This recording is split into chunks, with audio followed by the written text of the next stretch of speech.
Okay, good afternoon to all. Good afternoon, miss. Good afternoon, ma'am. Good afternoon, ma'am. Good afternoon, ma'am. Laundry and linen services chapter complete ആയില്ലേ? Yes, ma'am. Answers എല്ലാവർക്കും കിട്ടിയോ? കിട്ടി, ma'am. Okay, അതിന് discuss ചെയ്യേണ്ട കാര്യമില്ലല്ലോ. അപ്പൊ നമുക്ക് പുതിയ ചാപ്റ്ററിലേക്ക് പോവാം. Okay, ma'am. പുതിയ ചാപ്റ്റർ ഹോസ്പിറ്റൽ അക്വയർഡ് ഇൻഫെക്ഷൻ കേട്ടോ.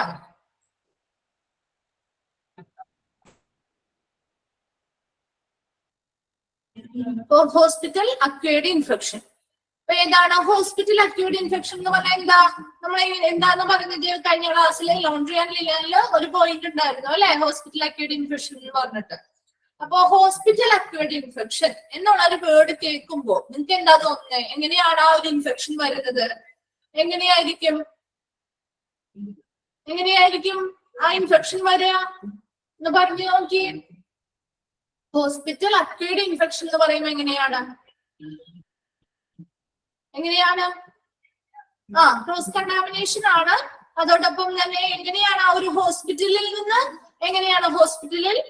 നമുക്ക് പകരുന്നത് അല്ലെ. Very good. ഹോസ്പിറ്റലിൽ നിന്ന് പകരുന്നതാണ്. അത് ഹോസ്പിറ്റലിൽ നമ്മളിൽ ചെന്നതിന് ശേഷം ആ ഹോസ്പിറ്റലിന്റെ സിറ്റുവേഷൻസിൽ നിന്ന് നമുക്ക് ലഭിക്കുന്ന ഇൻഫെക്ഷൻ ആണ് ഹോസ്പിറ്റൽ അക്വയർഡ് ഇൻഫെക്ഷൻ എന്ന് പറയുന്നത്. അപ്പൊ ആ വേർഡിൽ നിന്ന് തന്നെ നിങ്ങൾക്ക് മനസ്സിലാക്കണോട്ട് ഇത് എന്താന്നുള്ളത്. അപ്പൊ ഹോസ്പിറ്റലിൽ ചെന്ന് കഴിഞ്ഞിട്ട് നമുക്ക് അവിടെ നിന്നും ലഭിക്കുന്ന ഇൻഫെക്ഷൻ ആണ് ഹോസ്പിറ്റൽ അക്വയർഡ് ഇൻഫെക്ഷൻ എന്ന് പറയുന്നത്. ഇനി എന്തൊക്കെ കാരണങ്ങൾ, എങ്ങനെയൊക്കെയാണ് ഇത് പകരുന്നത് നമ്മളിലേക്ക്? എന്തൊക്കെയാണ് ഇതിന്റെ പ്രധാന സോഴ്സസ് എന്ന് പറയുന്നത്? എന്തൊക്കെയായിരിക്കും? എങ്ങനെയൊക്കെ ഇത് നമ്മളിലേക്ക് പകരുക? എങ്ങനെയായിരിക്കും? എന്തൊക്കെ വഴി നമുക്ക് പകരാം ഒന്ന് ആലോചിച്ച് നോക്കി. ഹോസ്പിറ്റലിൽ നിന്ന് നമുക്കൊരു ഇൻഫെക്ഷൻ വരുന്ന തുണികൾ അല്ലെ, ബെഡ് ലിനൻസിൽ നിന്ന്, തുണിത്തരങ്ങളിൽ നിന്ന് പകരാം. പിന്നെ സ്പില്ലേജസ്, ഓക്കെ, ഹൈജീൻ കുറവായിട്ടുള്ള കേസുകളിൽ വന്നാല് അവിടെ നിന്ന് പകരാം. ആ ഒരു കണ്ടീഷൻസ് വഴി പകരാം. പിന്നെ ആരിൽ നിന്നൊക്കെ പകരാൻ പറ്റും? മറ്റു പേഷ്യൻസ് അല്ലെ, മറ്റു പേഷ്യൻസ് ആ ഒരു ഹോസ്പിറ്റലിലെ ഇവരുമായി ബന്ധപ്പെട്ടുള്ള അല്ലെങ്കിൽ ഈ ഒരു പേഷ്യന്റുമായി ബന്ധപ്പെട്ടുള്ള മറ്റു പേഷ്യൻസിൽ നിന്ന് നമുക്ക് വരാം. അല്ലെങ്കിൽ അവിടുത്തെ സ്റ്റാഫുകൾ അല്ലെ, വിസിറ്റേഴ്സിൽ നിന്ന് വരാം. Very good. വിസിറ്റേഴ്സിൽ നിന്ന് വരാം. പിന്നെ ആരാണ്? സ്റ്റാഫുകളിൽ നിന്ന് വരാം അല്ലെ. അവരിൽ നിന്ന് പകരൂല്ലേ ഇങ്ങനെയുള്ള ഇൻഫെക്ഷൻസ്? അവരിൽ നിന്ന് പകരാം. അങ്ങനെ ഒത്തിരി കാര്യങ്ങളുണ്ട് അല്ലെ. പിന്നെ അതുപോലെ യൂസ് ചെയ്തിട്ടുള്ള എക്യുപ്മെന്റ്സുകൾ അല്ലെ, അങ്ങനെയുള്ള ഡിവൈസുകൾ പോലെയാണ് അവിടെയുള്ള ഇൻസ്ട്രുമെന്റ്സ്, ഉപകരണങ്ങളൊക്കെ അങ്ങനെയുള്ളവയിൽ നിന്ന് നമുക്ക് പകരാനായിട്ട് പറ്റും. അപ്പൊ അങ്ങനെയുള്ള കുറെ സാധനങ്ങൾ വഴിയാണ് നമുക്ക് ഇൻഫെക്ഷൻസ് പകരുന്നത്. അപ്പൊ ഇങ്ങനെയുള്ള ഇൻഫെക്ഷൻസ് ഒരു ഹോസ്പിറ്റലിൽ നിന്ന് മാത്രം കിട്ടുന്ന ഒരു ഇൻഫെക്ഷനെ മാത്രമല്ല ഹോസ്പിറ്റൽ അക്വയർഡ് ഇൻഫെക്ഷൻ എന്ന് പറയുന്നത്. എന്നാൽ ഹെൽത്ത് കെയർ ഫെസിലിറ്റീസ്, അതായത് നമ്മുടെ ആരോഗ്യപരമായിട്ടുള്ള പരിചരണങ്ങൾ നൽകുന്ന പരിചരണങ്ങളുമായി ബന്ധപ്പെട്ട എല്ലാ സേവനങ്ങളും നൽകുന്ന എല്ലാ കേന്ദ്രങ്ങളും ഇതിൽ ഉൾപ്പെടുന്നുണ്ട്. ഒരു ഹോസ്പിറ്റൽ മാത്രമല്ല, ക്ലിനിക്കുകള്, അതുപോലെ ലബോറട്ടറീസ് പോലെയുള്ളവയൊക്കെ ഇതിനുള്ളിൽ ഉൾപ്പെടുന്നുണ്ട്. അപ്പൊ ഇതിനെയൊക്കെ കൂടിച്ചേർത്താണ് ഹോസ്പിറ്റൽ അക്വയർഡ് ഇൻഫെക്ഷൻ എന്നുള്ള വേർഡിൽ നിന്ന് വേർഡ് കൊണ്ട് മീൻ ചെയ്യുന്നത് കേട്ടോ. അപ്പൊ നോക്കാം ഹോസ്പിറ്റൽ അക്വയർഡ് ഇൻഫെക്ഷൻ എന്താണെന്നുള്ളത്. Okay, hospital acquired infection first introduction ആണ്. A hospital acquired infection is also known as a nosocomial infection. ഒരു ഹോസ്പിറ്റൽ അക്വയർഡ് ഇൻഫെക്ഷനെ മറ്റൊരു പേര് കൂടി അറിയപ്പെടുന്നു. എന്താണത്? നോസോകോമിയൽ ഇൻഫെക്ഷൻ എന്ന് കൂടി അറിയപ്പെടുന്നു. The word nosocomial. ഇനി ഈ നോസോകോമിയൽ എന്ന് പറയുന്ന വേർഡ് എവിടെ നിന്ന് ഡിറൈവ് ചെയ്തിരിക്കുന്നു? Is derived from the Latin word nosocomion. Nosocomion എന്ന് പറയുന്ന ഒരു ലാറ്റിൻ വേർഡിൽ നിന്ന് ഡിറൈവ് ചെയ്തിരിക്കുന്ന, ഉത്ഭവിച്ചിരിക്കുന്ന വേർഡാണ് നോസോകോമിയൽ എന്ന് പറയുന്ന word. And which means hospital. ഇനി അതിന്റെ അർത്ഥം എന്താണ്? ഹോസ്പിറ്റൽ എന്നാണ്. അപ്പൊ ഹോസ്പിറ്റൽ അക്വയർഡ് ഇൻഫെക്ഷനെ മറ്റൊരു പേര് കൂടി അറിയപ്പെടുന്നു. എന്താണ് പേര്? നോസോകോമിയൽ ഇൻഫെക്ഷൻ എന്ന് കൂടി അറിയപ്പെടുന്നു. അതിൽ ഈ നോസോകോമിയൽ എന്ന് പറയുന്ന ആ ഒരു വേർഡ് ഡിറൈവ് ചെയ്തിരിക്കുന്നത് അല്ലെങ്കിൽ അത് ഉത്ഭവിച്ചിരിക്കുന്നത് ലാറ്റിൻ വേർഡ് ആയിട്ടുള്ള നോസോകോമിയോൺ എന്ന് പറയുന്ന വേർഡിൽ നിന്നാണ് ഉത്ഭവിച്ചിരിക്കുന്നത്. ഇനി അതിന്റെ അർത്ഥം എന്താണ്? Means hospital. ഹോസ്പിറ്റൽ എന്നാണ് അതിന്റെ അർത്ഥം വരുന്നത്. അപ്പോ ഹോസ്പിറ്റൽ അക്വയർഡ് ഇൻഫെക്ഷനെ നോസോകോമിയൽ ഇൻഫെക്ഷൻ എന്ന് കൂടി പറയുന്നുണ്ട്. ഇനി നോസോകോമിയൽ എന്ന് പറയുന്ന ആ ഒരു വേർഡ് ഡിറൈവ് ചെയ്തിരിക്കുന്നത് ലാറ്റിൻ വേർഡ് ആയിട്ടുള്ള നോസോകോമിയോൺ എന്ന് പറയുന്ന വേർഡിൽ നിന്നുമാണ്. ഇനി എന്താണ് അതിന്റെ അർത്ഥം ഉദ്ദേശിക്കുന്നത്? ഹോസ്പിറ്റൽ എന്നാണ് അതിന്റെ മീനിങ് വരുന്നത്. Then it is an infection that is occurred in a hospital or other healthcare facility. It is also called a healthcare associated infection. ഇനി ഈ ഒരു ഇൻഫെക്ഷൻ എന്ന് പറയുന്നത് ഹോസ്പിറ്റലിൽ നിന്ന് അക്വയർ ചെയ്യുന്ന അല്ലെങ്കിൽ ഹോസ്പിറ്റലിൽ നിന്ന് നമുക്ക് പകരുന്ന ഒരു രോഗമായിരിക്കും അല്ലെങ്കിൽ വരുന്ന ഒരു ഇൻഫെക്ഷൻ ആവാം. അല്ല എങ്കിലോ മറ്റ് ഹെൽത്ത് കെയർ ഫെസിലിറ്റീസ്, അതായത് നമ്മുടെ ആരോഗ്യകരവും ആരോഗ്യ പരിരക്ഷയുമായി ബന്ധപ്പെട്ട് വരുന്ന സേവനങ്ങൾ നൽകുന്ന കേന്ദ്രങ്ങൾ, അത് ക്ലിനിക്കുകളാവാം, ലബോറട്ടറീസ് ആവാം, അതുപോലെയുള്ള കേന്ദ്രങ്ങളിൽ നിന്നും നമുക്ക് ഇൻഫെക്ഷൻസ് അക്വയർ ചെയ്ത് അല്ലെങ്കിൽ ഇൻഫെക്ഷൻസ് നമുക്ക് വരുന്നുണ്ട്. അപ്പൊ അങ്ങനെയുള്ള എല്ലാ ഇൻഫെക്ഷൻസിനെയും മൊത്തമായിട്ട് നമ്മൾ ഇതിനുള്ളിലാണ് ഉൾപ്പെടുത്തുന്നത്. ഏതില്? Hospital acquired ഇൻഫെക്ഷനില്.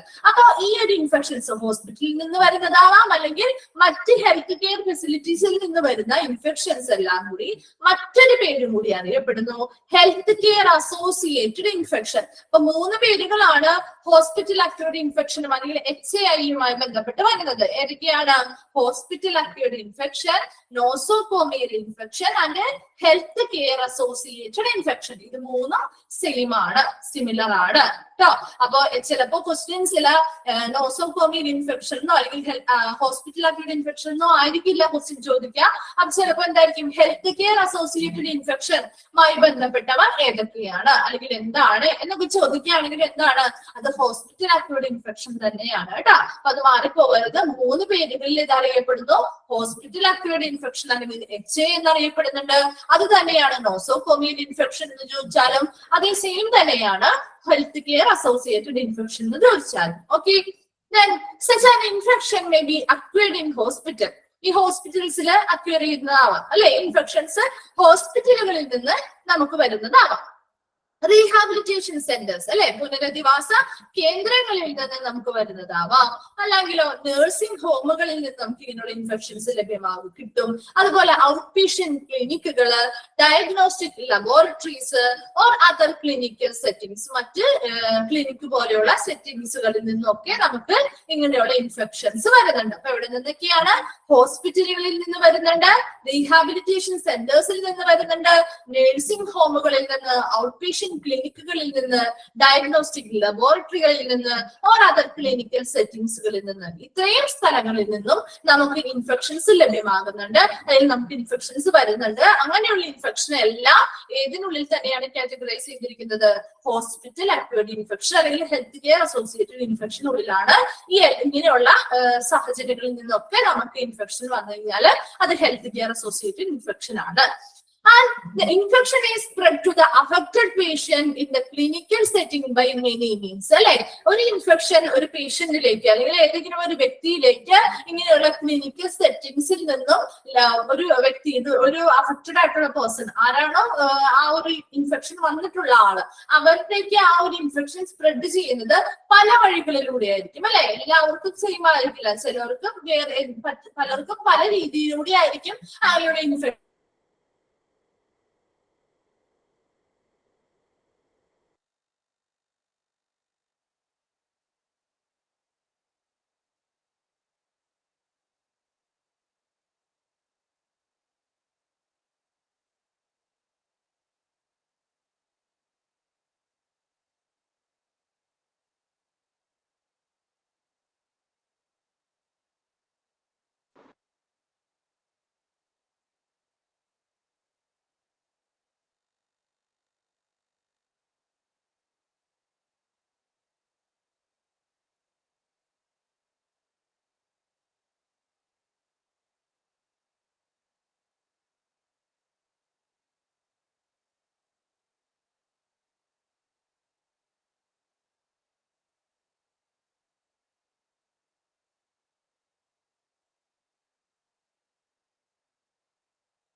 ഓക്കെ, കാണാൻ പറ്റുന്നുണ്ടോ?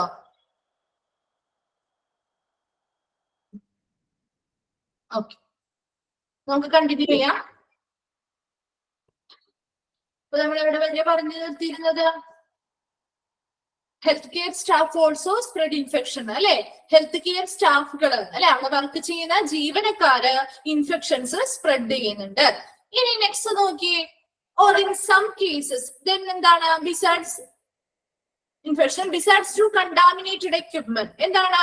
മലിനമായിട്ടുള്ള എക്യുപ്മെന്റ്സ് അല്ലെങ്കിൽ ഉപകരണങ്ങൾ വഴി നമുക്ക് ഇൻഫെക്ഷൻസ് സ്പ്രെഡ് ചെയ്യാനായിട്ടുള്ള ചാൻസ് ഉണ്ട് അല്ലെ? അതുപോലെ തന്നെ എന്താണ്? നഴ്സിംഗ് ഹോമുകള്, പിന്നെ എന്താ? അവിടെയുള്ള വർക്ക് ചെയ്യുന്ന ആളുകളിൽ നിന്ന് നമുക്ക് സ്പ്രെഡ് ചെയ്യാനായിട്ടുള്ള ചാൻസ് ഉണ്ട്.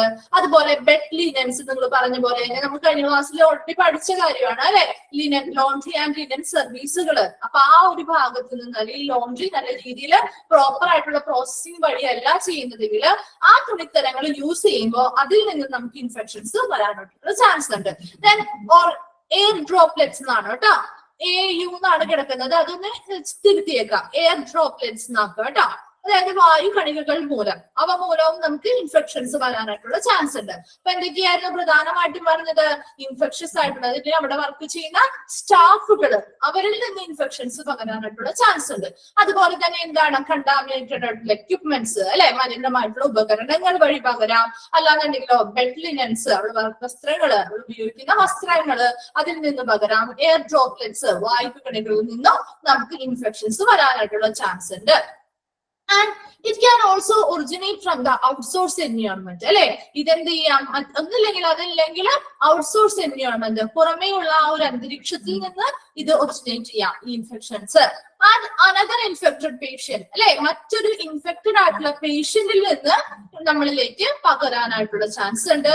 And staff who are infected, ഇനി അവിടെ വർക്ക് ചെയ്യുന്ന സ്റ്റാഫുകള്, അവർക്ക് ഓൾറെഡി ആ ഒരു ഇൻഫെക്ഷൻ ഉള്ള സ്റ്റാഫുകളാണെന്നുണ്ടെങ്കിൽ അവരിൽ നിന്നും നമ്മളിലേക്ക് പകരാനായിട്ടുള്ള ചാൻസ് ഉണ്ട്. And or in some cases the source of the infection cannot be ascertained. എന്താണ് ascertain എന്ന് പറയുന്നത്? തിട്ടപ്പെടുത്തുക എന്നുള്ളതാണ് കേട്ടോ. അപ്പൊ ചില കേസുകളിൽ ഈ ഒരു ഇൻഫെക്ഷന്റെ സോഴ്സ് അല്ലെങ്കിൽ അതിന്റെ ആ ഒരു ഉറവിടം എവിടെയാണെന്നുള്ളത് തിട്ടപ്പെടുത്താനായിട്ട് നമുക്ക് ചിലപ്പോൾ സാധിച്ചെന്ന് വരില്ല. അപ്പൊ എങ്ങനെയാണ് ഇത്? പല രീതിയിൽ നമുക്ക് ഈ ഇൻഫെക്ഷൻസ് വരുന്നുണ്ട്. അതിന്റെ കുറച്ച് കാര്യങ്ങളാണ് എങ്ങനെയാണ് ഇത് വരുന്നത് എന്നുള്ളതാണ് നമ്മൾ പറഞ്ഞത്. അവിടെ വർക്ക് ചെയ്യുന്ന സ്റ്റാഫുകൾ, അവരാണ് പ്രധാനമായിട്ടും വരുന്നത്. അപ്പൊ അവർക്ക് ഓൾറെഡി എന്താണ്? അവർ ഒരു പേഷ്യന്റിൽ നിന്നും മറ്റൊരു പേഷ്യന്റിനെ ട്രീറ്റ്മെന്റിന്റെ ഭാഗമായിട്ട് എന്താണ് കോണ്ടാക്ട് വരുമ്പോൾ അങ്ങനെ സ്പ്രെഡ് ചെയ്യാം. അല്ലാന്നുണ്ടെങ്കിൽ അവിടെ വർക്ക് ചെയ്യുന്ന സ്റ്റാഫുകൾക്ക് ഓൾറെഡി അവർക്ക് എന്തെങ്കിലും ഇൻഫെക്ഷൻ ഉള്ള സ്റ്റാഫുകളാണെങ്കിൽ അതുവഴിയും നമുക്ക് ഇൻഫെക്ഷൻസ് വരാം. പിന്നെ എന്താ? ഔട്ട്സൈഡ് എൻവയോൺമെന്റ്, പുറത്തുള്ള അന്തരീക്ഷങ്ങളിൽ നിന്ന് വരാം. ഇൻഫെക്റ്റഡ് ആയിട്ടുള്ള പേഷ്യൻസ്, മറ്റ് ഇൻഫെക്റ്റഡ് ആയിട്ടുള്ള പേഷ്യൻസ് ഉണ്ടെങ്കിൽ അവരിൽ നിന്ന് സ്പ്രെഡ് ചെയ്യാം. അങ്ങനെ ഒത്തിരി കാര്യങ്ങളുണ്ട്. അപ്പൊ ഇങ്ങനെയുള്ള കാര്യങ്ങളൊക്കെ ഉണ്ടെങ്കിൽ പോലും ചില ഇൻഫെക്ഷൻസ് എവിടെ നിന്നാണ് അതിന്റെ ഉറവിടം അല്ലെങ്കിൽ എവിടെ നിന്നാണ് ഒരു ഇൻഫെക്ഷൻ വന്നിരിക്കുന്നത് തിട്ടപ്പെടുത്താനായിട്ട് ചിലപ്പോൾ നമുക്ക് സാധിച്ചെന്ന് വരില്ല.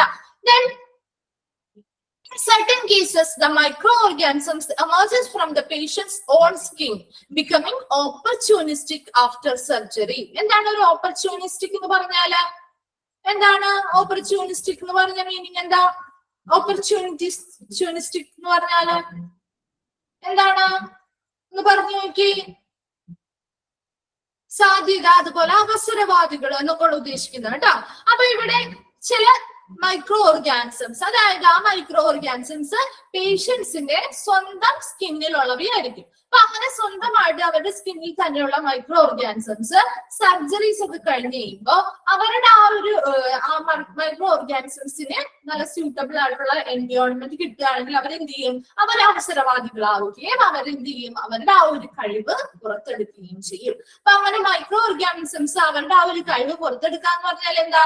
ഇൻഫെക്ഷൻസിന് കാരണമാക്കുക എന്നുള്ളതാണ്. അപ്പൊ ചില കേസുകളിൽ, അത് എല്ലാ സന്ദർഭങ്ങളിലും അല്ല, അവർക്ക് സ്യൂട്ടബിൾ ആയിട്ടുള്ള എൻവയോൺമെന്റ് എൻവയോൺമെന്റ് എപ്പോഴാണോ ലഭിക്കുന്നത് ആ സമയങ്ങളിൽ കൂടുതലായിട്ടും സർജറീസ് ഒക്കെ കഴിഞ്ഞതിന് ശേഷമാണ് കേട്ടോ. അപ്പൊ അങ്ങനെയുള്ള സർജറീസ് ഒക്കെ കഴിഞ്ഞിരിക്കുന്ന പേഷ്യൻസ് ആണെങ്കിൽ അവരുടെ സ്കിന്നിലുള്ള ഓൾറെഡി അവരുടെ സ്കിന്നിൽ തന്നെയുള്ള മൈക്രോ ഓർഗാനിസംസ് എന്ത് ചെയ്യുന്നു, എമർജസ്, അത് അവർ ഉയർന്നു വരുന്നത്. അങ്ങനെയാണ് അവസരവാദികൾ അല്ലെങ്കിൽ ഓപ്പർച്യൂണിസ്റ്റുകളായിട്ട് മാറുകയും അവരെന്ത് ചെയ്യും, അവരുടെ ആ ഒരു സൂട്ടബിൾ ആയിട്ടുള്ള എൻവയോൺമെന്റ് കിട്ടുകയാണെങ്കിൽ അതിനനുസരിച്ച് അവർ ആക്റ്റീവ് ആവുകയും അവർ ഇൻഫെക്ഷൻസിന് കാരണമാവുകയും ചെയ്യും. അങ്ങനെയുള്ള കേസുകളിലും നമുക്ക് ഇൻഫെക്ഷൻസ് വരാറുണ്ട്. Then nosocomial infection shows a tendency to lack proof that it was present when the patient got into the healthcare setting, thus meaning it was acquired post admission. അപ്പോ ഈ നോസോകോമിയൽ ഇൻഫെക്ഷൻ അല്ലെങ്കിൽ hospital acquired infection എന്ന് പറയുന്നത് ഈ shows a tendency to lack proof. ഇവിടെ ഒരു തെളിവുണ്ടാവില്ല. കാരണം എന്താണ്, it was present when the patient got in to the health care settings. അതായത് ഒരു പേഷ്യന്റ് നമ്മുടെ ഹെൽത്ത് കെയർ സെറ്റിംഗ്സ്, അത് ഹോസ്പിറ്റലോ അല്ലെങ്കിൽ ക്ലിനിക്സോ എന്തോ ആവട്ടെ, അവിടേക്ക് എത്തുന്ന സമയത്ത് തന്നെ ഓൾറെഡി ആ പേഷ്യന്റിന് ഒരു ഇൻഫെക്ഷൻ പ്രസന്റ് ആയിരിക്കുന്നു അല്ലെങ്കിൽ ഉണ്ടായിരുന്നു എന്നുള്ളത് തെളിയിക്കാനായിട്ട് ഒരു പ്രൂഫ് ഒന്നും നമുക്ക് എടുക്കാൻ പറ്റില്ല.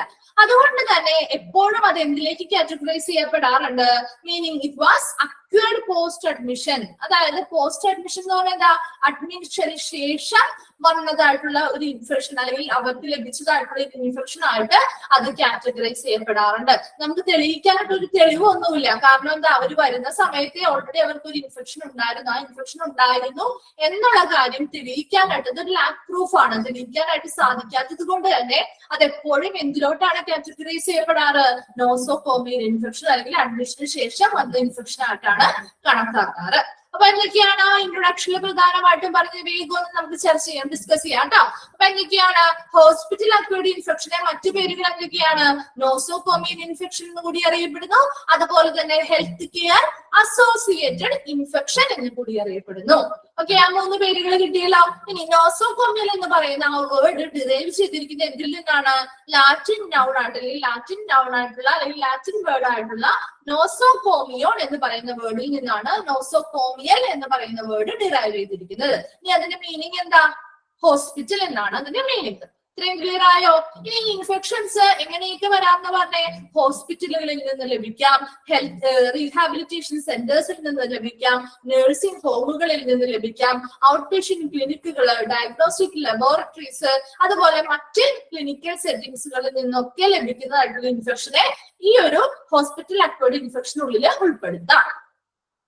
പിന്നെ എന്തൊക്കെയാ പറഞ്ഞേ, അവിടെ എന്താണ്, ഹെൽത്ത് കെയർ സ്റ്റാഫുകളിൽ നിന്ന് നമുക്ക് ഇൻഫെക്ഷൻസ് വരാം. അതുപോലെ തന്നെ അവിടെ വർക്ക് ചെയ്യുന്ന സ്റ്റാഫുകൾക്ക് ഓൾറെഡി ഇൻഫെക്ഷൻ ഉള്ളവരാണെന്നുണ്ടെങ്കിൽ അവരിൽ നിന്നും നമുക്ക് പകരാനായിട്ടുള്ള ചാൻസ് ഉണ്ട്. പിന്നെ എന്തൊക്കെയാ, അവിടെ ഉപയോഗിച്ചിട്ടുള്ള ഇൻസ്ട്രുമെന്റ്സും എക്യുപ്മെന്റ്സും ഉപകരണങ്ങളിൽ നിന്ന് പകരാം. പിന്നെ എന്തൊക്കെയാ, കണ്ടാമിനേറ്റഡ് ആയിട്ടുള്ള ബെഡ് ലിനൻസ് അല്ലെ, ലിനൻസ് തുണിത്തരങ്ങളിൽ നിന്ന് പകരാം. പിന്നെ എന്താ, എയർ ഡ്രോപ്ലെറ്റ്സ് അല്ലെങ്കിൽ കണികകളിൽ നിന്ന് പകരാം, വായു കണികകളിൽ നിന്ന് നമുക്ക് പകരാം. പിന്നെ എന്തൊക്കെയാണ്, മറ്റ് ഇൻഫെക്റ്റഡ് ആയിട്ടുള്ള ഒരു പേഴ്സണിൽ നിന്ന് പകരാം. അങ്ങനെ ഒത്തിരി കേസുകളിൽ ഇങ്ങനെയുള്ള ഇൻഫെക്ഷൻസ് വരാറുണ്ട്. പക്ഷേ ചില കേസുകളിൽ ഇൻഫെക്ഷൻ വരുന്നത് എവിടെ നിന്നാണ് എന്നുള്ള കാര്യം നമുക്ക് തിട്ടപ്പെടുത്താനായിട്ട് സാധിക്കാറില്ല.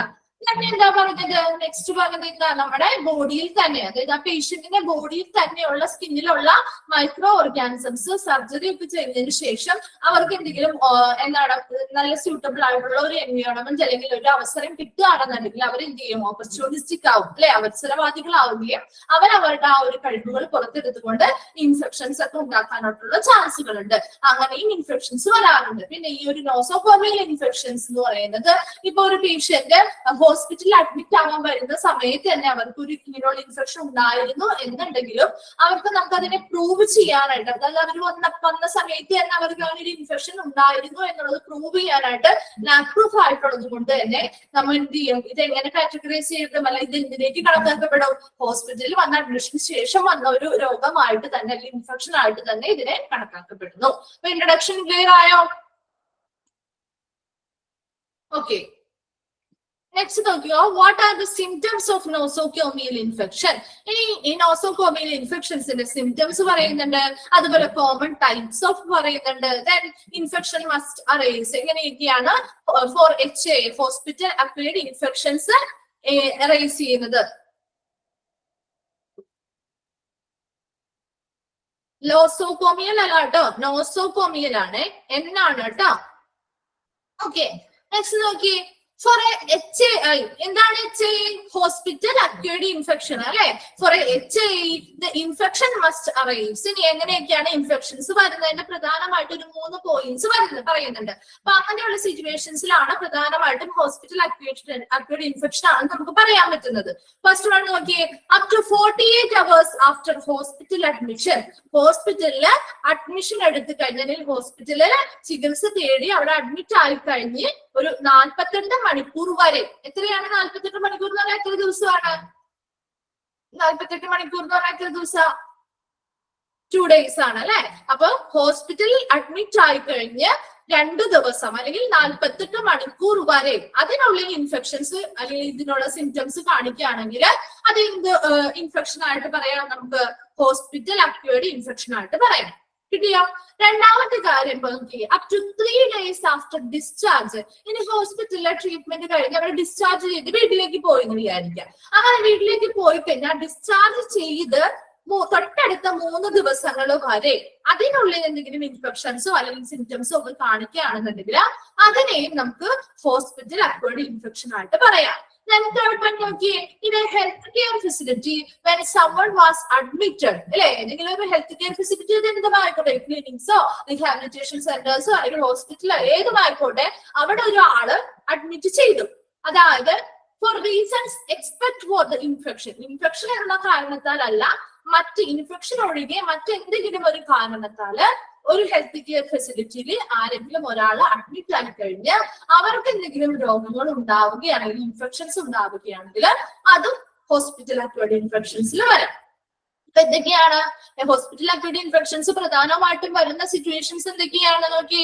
Up to 48 hours after hospital admission. ഹോസ്പിറ്റലില് അഡ്മിഷൻ എടുത്ത് 48 മണിക്കൂർ വരെ, അതായത് 2 ദിവസം. 48 hours 2 days ആണല്ലോ. 48 മണിക്കൂർ വരെ അതിനുള്ളില് ഹോസ്പിറ്റൽ അക്വയർഡ് ഇൻഫെക്ഷൻസ് വരാം. അപ്പൊ അങ്ങനെയുള്ള 48 മണിക്കൂറിനുള്ളില് ഇവര് വന്നിരിക്കുന്ന ആ ഒരു രോഗം അല്ലാതെ മറിച്ച് മറ്റെന്തെങ്കിലും ഇൻഫെക്ഷൻസിന്റെ ഒരു സിംറ്റംസോ കാര്യങ്ങളോ കാണുകയാണെങ്കിൽ അത് ഈ ഹോസ്പിറ്റലിൽ നിന്ന് ലഭ്യമായിട്ടിരിക്കുന്ന ഇൻഫെക്ഷൻ ആണെന്ന് നമുക്ക് പറയാൻ പറ്റും. രണ്ടാമത്തെ കാര്യം പറഞ്ഞ എന്താ? Up to 3 days after discharge. Discharge ചെയ്തതിന് ശേഷം 3 ദിവസം വരെ അതിനുള്ളില് എന്തെങ്കിലും ഇൻഫെക്ഷൻസോ അല്ലെങ്കിൽ ഇതുമായി ബന്ധപ്പെട്ട സിംറ്റംസോ ഒക്കെ കാണിക്കുകയാണെങ്കിൽ അത് ഹോസ്പിറ്റലിൽ നിന്ന് വന്ന അല്ലെങ്കിൽ ഹോസ്പിറ്റൽ അക്വയർഡ് ഇൻഫെക്ഷൻ ആണെന്ന് നമുക്ക് പറയാൻ പറ്റും. മൂന്നാമതായിട്ട് പറയുന്ന ഇനി ഹെൽത്ത് കെയർ ഫെസിലിറ്റി. ഒരു ഹെൽത്ത് കെയർ ഫെസിലിറ്റിയിൽ ഏതെങ്കിലും ഒരു വ്യക്തി അഡ്മിറ്റ് ആകുകയാണെന്ന് വിചാരിക്കുക. അങ്ങനെ അഡ്മിറ്റ് ആയിരിക്കുന്ന എന്ത് റീസൺ ആണ്? ഈ ഒരു ഇൻഫെക്ഷൻ എന്ന് പറയുന്ന ഒരു കാരണത്താൽ ആവില്ല, മറ്റെന്തെങ്കിലും കാരണത്താൽ അഡ്മിറ്റ് ആയിട്ടുള്ള വ്യക്തികൾക്ക് എന്തെങ്കിലും സിംറ്റംസോ കാര്യങ്ങളോ ഒക്കെ കാണുകയാണെങ്കിൽ അവർക്കും ഹോസ്പിറ്റൽ അക്വയർഡ് ഇൻഫെക്ഷൻസ് വരാനായിട്ടുള്ള ചാൻസുകൾ ഉണ്ട്. അപ്പൊ ഈ 3 ഘട്ടങ്ങളാണ്, ഈ ഒരു 3 കാലഘട്ടം അല്ലെങ്കിൽ 3 പീരിയഡ് ആണ് പ്രധാനമായിട്ടും ഹോസ്പിറ്റൽ അക്വയർഡ് ഇൻഫെക്ഷൻസ് ഉണ്ടാവാനായിട്ടുള്ള ചാൻസസ് ആയിട്ട് പറയുന്നത്. കിട്ടിയോ 3 പോയിന്റ്? ഓക്കെ, നെക്സ്റ്റ് നോക്കി, the most common types of HAIs. ഇനി ഏതൊക്കെയാണ് ഹോസ്പിറ്റൽ അക്വയർഡ് ഇൻഫെക്ഷൻസിലെ പ്രധാനമായിട്ടും വരുന്ന കോമൺ ടൈപ്പ് ഏതൊക്കെയാണെന്നാണ് നോക്കി. First one urinary tract infections അല്ലെങ്കിൽ UTIs. അതെന്താണെന്ന് ജസ്റ്റ് ഒന്ന് എഴുതി വെച്ചോ കേട്ടോ. UTIs അല്ലെങ്കിൽ യൂറിനറി ട്രാക്ട് ഇൻഫെക്ഷൻസ് അല്ലെങ്കിൽ മൂത്രനാളിയിലെ അണുബാധ. യൂറിനറി ട്രാക്ട് ഇൻഫെക്ഷൻ അല്ലെങ്കിൽ UTIs ചോദിക്കാറുണ്ട് കേട്ടോ. UTIsന്റെ ഫുൾ ഫോം എന്താണ് ചോദിക്കാറുണ്ട് കേട്ടോ. യൂറിനറി ട്രാക്ട് ഇൻഫെക്ഷൻ ആണ് മൂത്രനാളിയിലെ അണുബാധ. ഓക്കെ, ഇതിപ്പോ an infection in any part of the urinary system. An infection in any part of the urinary system. An infection in any part of the urinary system. An infection in any part of the urinary system. An infection in any part of the urinary system, comma, the kidneys, comma, the kidneys, comma, bladder, the kidneys, comma, bladder, or urethra. Urethra, URETHRA, urethra. An infection in any part of the urinary system the kidneys, bladder or urethra. കിട്ടിയോ? Urinary tract infection എല്ലാവർക്കും കിട്ടിയോ? Okay, അപ്പൊ urinary tract infection എന്ന് പറഞ്ഞാൽ എന്താ? മൂത്രനാളിയിലെ അണുബാധ അല്ലെ, അവിടെ ഒരു ഇൻഫെക്ഷൻ ഉണ്ടാവാണ്. അപ്പൊ ഇവിടെ എന്താണ് ഒന്നുകൂടെ പറയണോ? Okay, an infection in any part of the urinary system. Urinary സിസ്റ്റത്തിലെ ഏതെങ്കിലും ഒരു ഭാഗങ്ങളിൽ ഉണ്ടാവുന്ന ഇൻഫെക്ഷൻ ആണ് എന്ത്? യൂറിനറി ട്രാക്ട് ഇൻഫെക്ഷൻ എന്ന് പറയുന്നത്. ആ യൂറിനറി സിസ്റ്റത്തിൽ വരുന്ന ഭാഗങ്ങൾ ഏതൊക്കെയാ? കിഡ്നിയിലുള്ള ഇൻഫെക്ഷൻസിനെ നമുക്ക് യൂറിനറി ട്രാക്ട് ഇൻഫെക്ഷൻ എന്ന് പറയാം. കിഡ്നിയിൽ ഇൻഫെക്ഷൻസ് വരാറുണ്ട് അല്ലെ. അതുപോലെ തന്നെ എന്താ? യൂറിനറി ബ്ലാഡർ അല്ലെങ്കിൽ യൂറീത്ര, രണ്ടും സെയിം ആണ്. യൂറിനറി ബ്ലാഡർ, അതിൽ നിന്ന് ഇൻഫെക്ഷൻസ് അല്ലെ, മൂത്രസഞ്ചിയില് ഇൻഫെക്ഷൻസ് വരാറുണ്ട്. അതുപോലെ മൂത്രനാളിയില്, ആ മൂത്രം ഒഴിക്കുന്ന ആ ഒരു നാളിയില്, ആ ഒരു ഭാഗത്ത് പാർട്ടില് ഇൻഫെക്ഷൻസ് വരാറുണ്ട്. അപ്പൊ ഇങ്ങനെയുള്ള യൂറിനറി സിസ്റ്റത്തില് ഇൻഫെക്ഷൻസ് ഉണ്ടാവുകയാണെങ്കിൽ അതാണ് യൂറിനറി ട്രാക്ട് ഇൻഫെക്ഷൻസ് എന്ന് പറയുന്നത്. അപ്പൊ ഇവിടെ യൂറിനറി ട്രാക്ട് ഇൻഫെക്ഷൻസ് നമ്മുടെ ഹോസ്പിറ്റലുകളിൽ നമ്മൾ ചെന്നാല് പെട്ടെന്ന് ഇങ്ങനെയുള്ള ഇൻഫെക്ഷൻസ് ഉണ്ടാവാനുള്ള ചാൻസ് ഉണ്ട് അല്ലെ. കാരണം എന്താണ്? നമ്മള് ഒരു പബ്ലിക് ടോയ്ലറ്റ്സ് ആണ് യൂസ് ചെയ്യുന്നത് അല്ലെ. ഹോസ്പിറ്റലുകളില് നമുക്ക് ഒരാൾക്കോ അല്ലെങ്കിൽ നമ്മുടെ വീടുകളിലെ പോലെ ഒരാൾക്കോ അല്ലെങ്കിൽ നമ്മുടെ ആ വീടുകളിലെ അംഗങ്ങൾ മാത്രമല്ല യൂസ് ചെയ്യുന്നത്. പക്ഷെ അതേസമയം ഹോസ്പിറ്റലിൽ ചെല്ലുമ്പോൾ എങ്ങനെയാണ്? ഒത്തിരി പേര് ആ ഒരു സെയിം ടോയ്ലറ്റ്സുകൾ യൂസ് ചെയ്യുന്നുണ്ടാവും അല്ലെ. അപ്പൊ അങ്ങനെയുള്ള കാര്യങ്ങളൊക്കെ വരുമ്പോ ആ ഇൻഫെക്ഷൻസ് നമ്മളിലേക്കും പകരാനായിട്ടുള്ള ചാൻസ് ഉണ്ട്. അപ്പൊ അതുകൊണ്ട് തന്നെ UTI, യൂറിനറി ട്രാക്ട് ഇൻഫെക്ഷൻ എന്ന് പറയുന്നത് വളരെ കോമൺ ആയിട്ടുള്ള ഒരു ഇൻഫെക്ഷൻ ആണ്. ഹോസ്പിറ്റലിൽ നിന്ന് വരുന്ന ഒരു ഹോസ്പിറ്റൽ അക്വയർഡ് ഇൻഫെക്ഷനിൽ വരുന്ന ഒരു കോമൺ ആയിട്ടുള്ളവയാണ് യൂറിനറി ട്രാക്ട് ഇൻഫെക്ഷൻ എന്ന് പറയുന്നത് കേട്ടോ. വെള്ളം കുടിക്കുന്നത് കുറയുമ്പോൾ അതാണ് പ്രധാനമായിട്ടും വരുന്നത്. പക്ഷെ ഹോസ്പിറ്റലുകളിൽ പ്രധാനമായിട്ടും വരുന്നത് എങ്ങനെയാ? ഇങ്ങനെയുള്ള ഇൻഫെക്ഷൻസ് നമ്മളിലേക്ക് സെയിം ടോയ്ലറ്റ്സ് ഒക്കെ യൂസ് ചെയ്യുമ്പോഴാണ് കൂടുതലായിട്ടും ഇത് സ്പ്രെഡ് ചെയ്ത് വരുന്നത് കേട്ടോ. ഒരാളിൽ നിന്ന് മറ്റൊരാളിലേക്ക് മൈക്രോബ്സ് അല്ലെങ്കിൽ ബാക്ടീരിയ ഒക്കെ സ്പ്രെഡ് ചെയ്ത് പോകുന്നത് അങ്ങനെയാണ് കേട്ടോ. നെക്സ്റ്റ് നോക്കി, സർജിക്കൽ സൈറ്റ് ഇൻഫെക്ഷൻസ്. എന്താണ് സർജിക്കൽ സൈറ്റ് ഇൻഫെക്ഷൻസ് എന്ന് പറഞ്ഞാല്? എന്താണ് സർജിക്കൽ സൈറ്റ് ഇൻഫെക്ഷൻസിൽ വരുന്നത്? Surgical site infections, surgical site infections എന്താണെന്നുള്ളത് ശസ്ത്രക്രിയക്ക് ശേഷമുള്ള അണുബാധയാണ് കേട്ടോ. ശസ്ത്രക്രിയക്ക് ശേഷമുള്ള അണുബാധ, അതായത് ആ സർജറി ചെയ്യുന്ന സൈറ്റ് എവിടെയാണോ അല്ലെങ്കിൽ ആ സർജറി ചെയ്യുന്ന ഏരിയ എവിടെയാണോ അവിടെ ഉണ്ടാകുന്ന ഇൻഫെക്ഷൻ ആണ് സർജിക്കൽ സൈറ്റ് ഇൻഫെക്ഷൻസ് പറയുന്നത്. അപ്പൊ എഴുതിക്കോ, an infection that occurs in the an infection that occurs in the an infection that occurs in the an infection that occurs in the an infection that occurs in the area of the body an infection that occurs in the area of the body where surgery was performed. Where surgery was performed. An infection that occurs in the area of the body where surgery was performed. Where surgery was performed.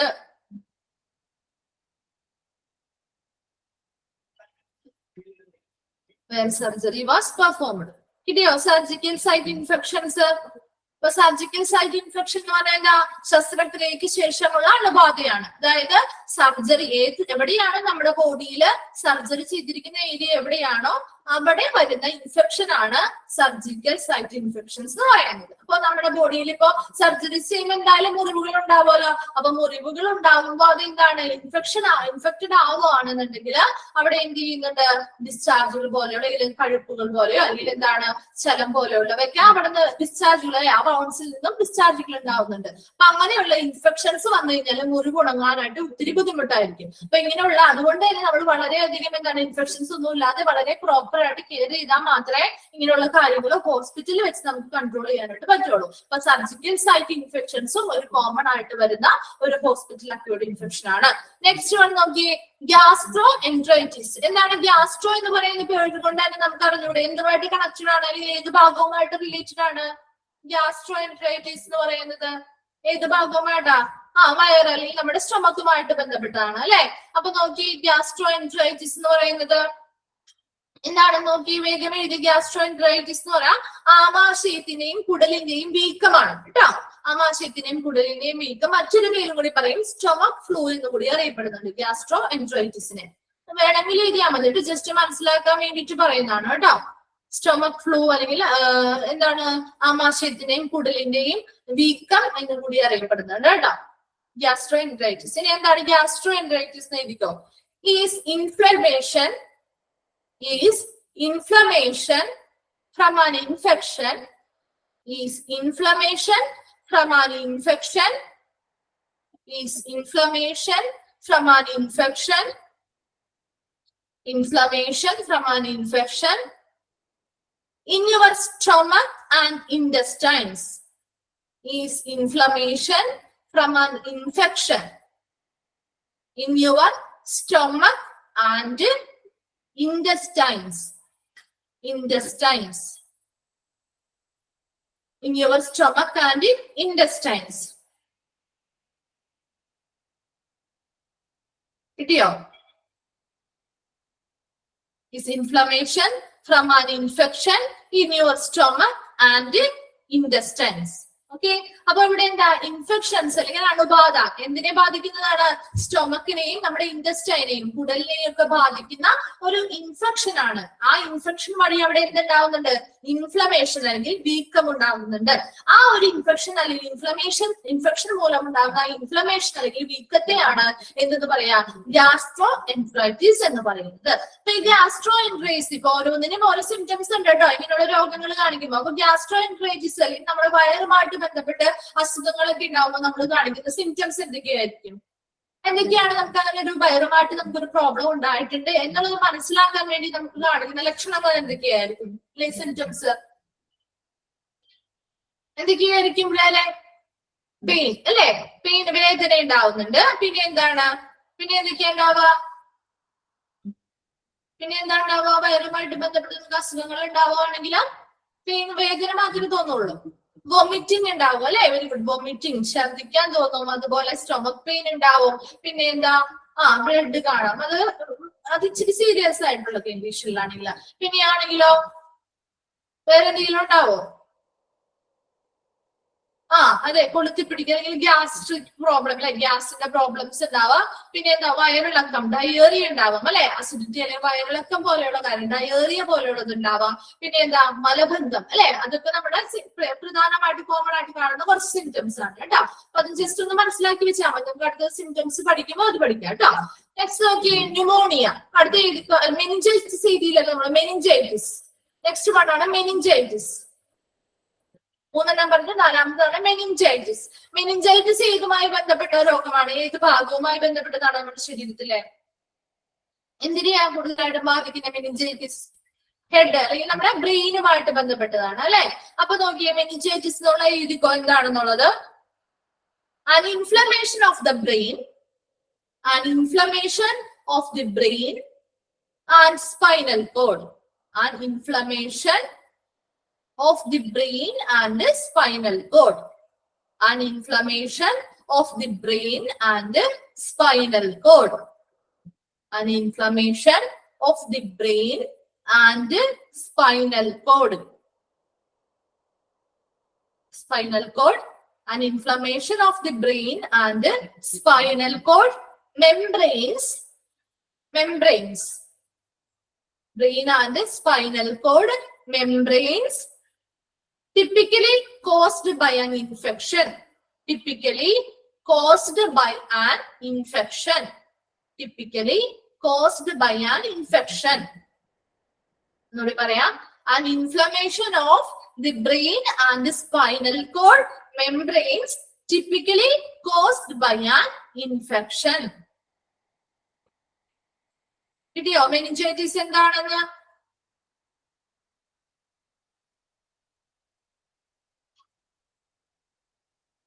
Okay, അപ്പൊ അതെന്താണ്? ഒരു inflammation അല്ലെ. ഇവിടെയും എന്താണ്? Meninges എന്ന് പറഞ്ഞാൽ എന്താ? Meninges നമ്മുടെ ബ്രെയിനെയും നമ്മുടെ സ്പൈനൽ കോഡിനെയും ബ്രെയിനെയും ഒക്കെ സംരക്ഷിക്കുന്ന ഒരു കവചം അല്ലെങ്കിൽ ഒരു സംരക്ഷിക്കുന്ന ഒരു എന്താണ് മെംബ്രെയിൻ ആണ് മെനിഞ്ചസ് എന്ന് പറയുന്നത് അല്ലെ. അതൊരു 3 ലെയർ ആയിട്ടുള്ള ഒരു മെംബ്രെയിൻ ആണ് നമ്മുടെ ബ്രെയിനെയും സ്പൈനൽ കോഡിനെയൊക്കെ പ്രൊട്ടക്ട് ചെയ്യുക അല്ലെങ്കിൽ സംരക്ഷിക്കുക അതുപോലെ തന്നെ കവർ ചെയ്യുന്നതിനൊക്കെ വേണ്ടിയിട്ടുള്ള ഒരു മെംബ്രെയിൻ ആണ് മെനിഞ്ചസ് എന്ന് പറയുന്നത്. ഈ മെംബ്രെയിനിൽ ഇൻഫെക്ഷൻസ് വന്നിട്ട് ഇൻഫ്ലമേഷൻസ് അല്ലെങ്കിൽ വീക്കം ഉണ്ടാവുന്നതിനെയാണ് മെനിഞ്ചൈറ്റിസ് എന്ന് പറയുന്നത്. അപ്പൊ നമ്മുടെ ബ്രെയിനെയും സ്പൈനൽ കോഡിനെയും സംരക്ഷിക്കുന്ന മെംബ്രെയിൻ ആണ് മെനിഞ്ചസ് എന്ന് പറയുന്നത്. ആ മെനിഞ്ചസിൽ ഉണ്ടാവുന്ന ഇൻഫ്ലമേഷൻസ് ആൻഡ് ഇൻഫെക്ഷൻ ആണ് എന്തെന്ന് പറയുന്നത് മെനിഞ്ചൈറ്റിസ് എന്ന് പറയുന്നത്. കിട്ടിയോ മെനിഞ്ചൈറ്റിസ് എന്താണെന്നുള്ളത്? Next area pneumonia. Next one ആണ് ന്യൂമോണിയ. ന്യൂമോണിയ എന്തിനെ ബാധിക്കുന്നതാണ്? ന്യൂമോണിയ ലങ്സ് അല്ലെ. വെരി ഗുഡ്, ലങ്സ് ആണ്. പിന്നെ ന്യൂമോണിയ എന്താണ് എഴുതിക്കോ? Is infection and fluid, is infection and fluids, is infection and fluid in your lungs, is infection and fluid in your lungs, caused by a bacterial,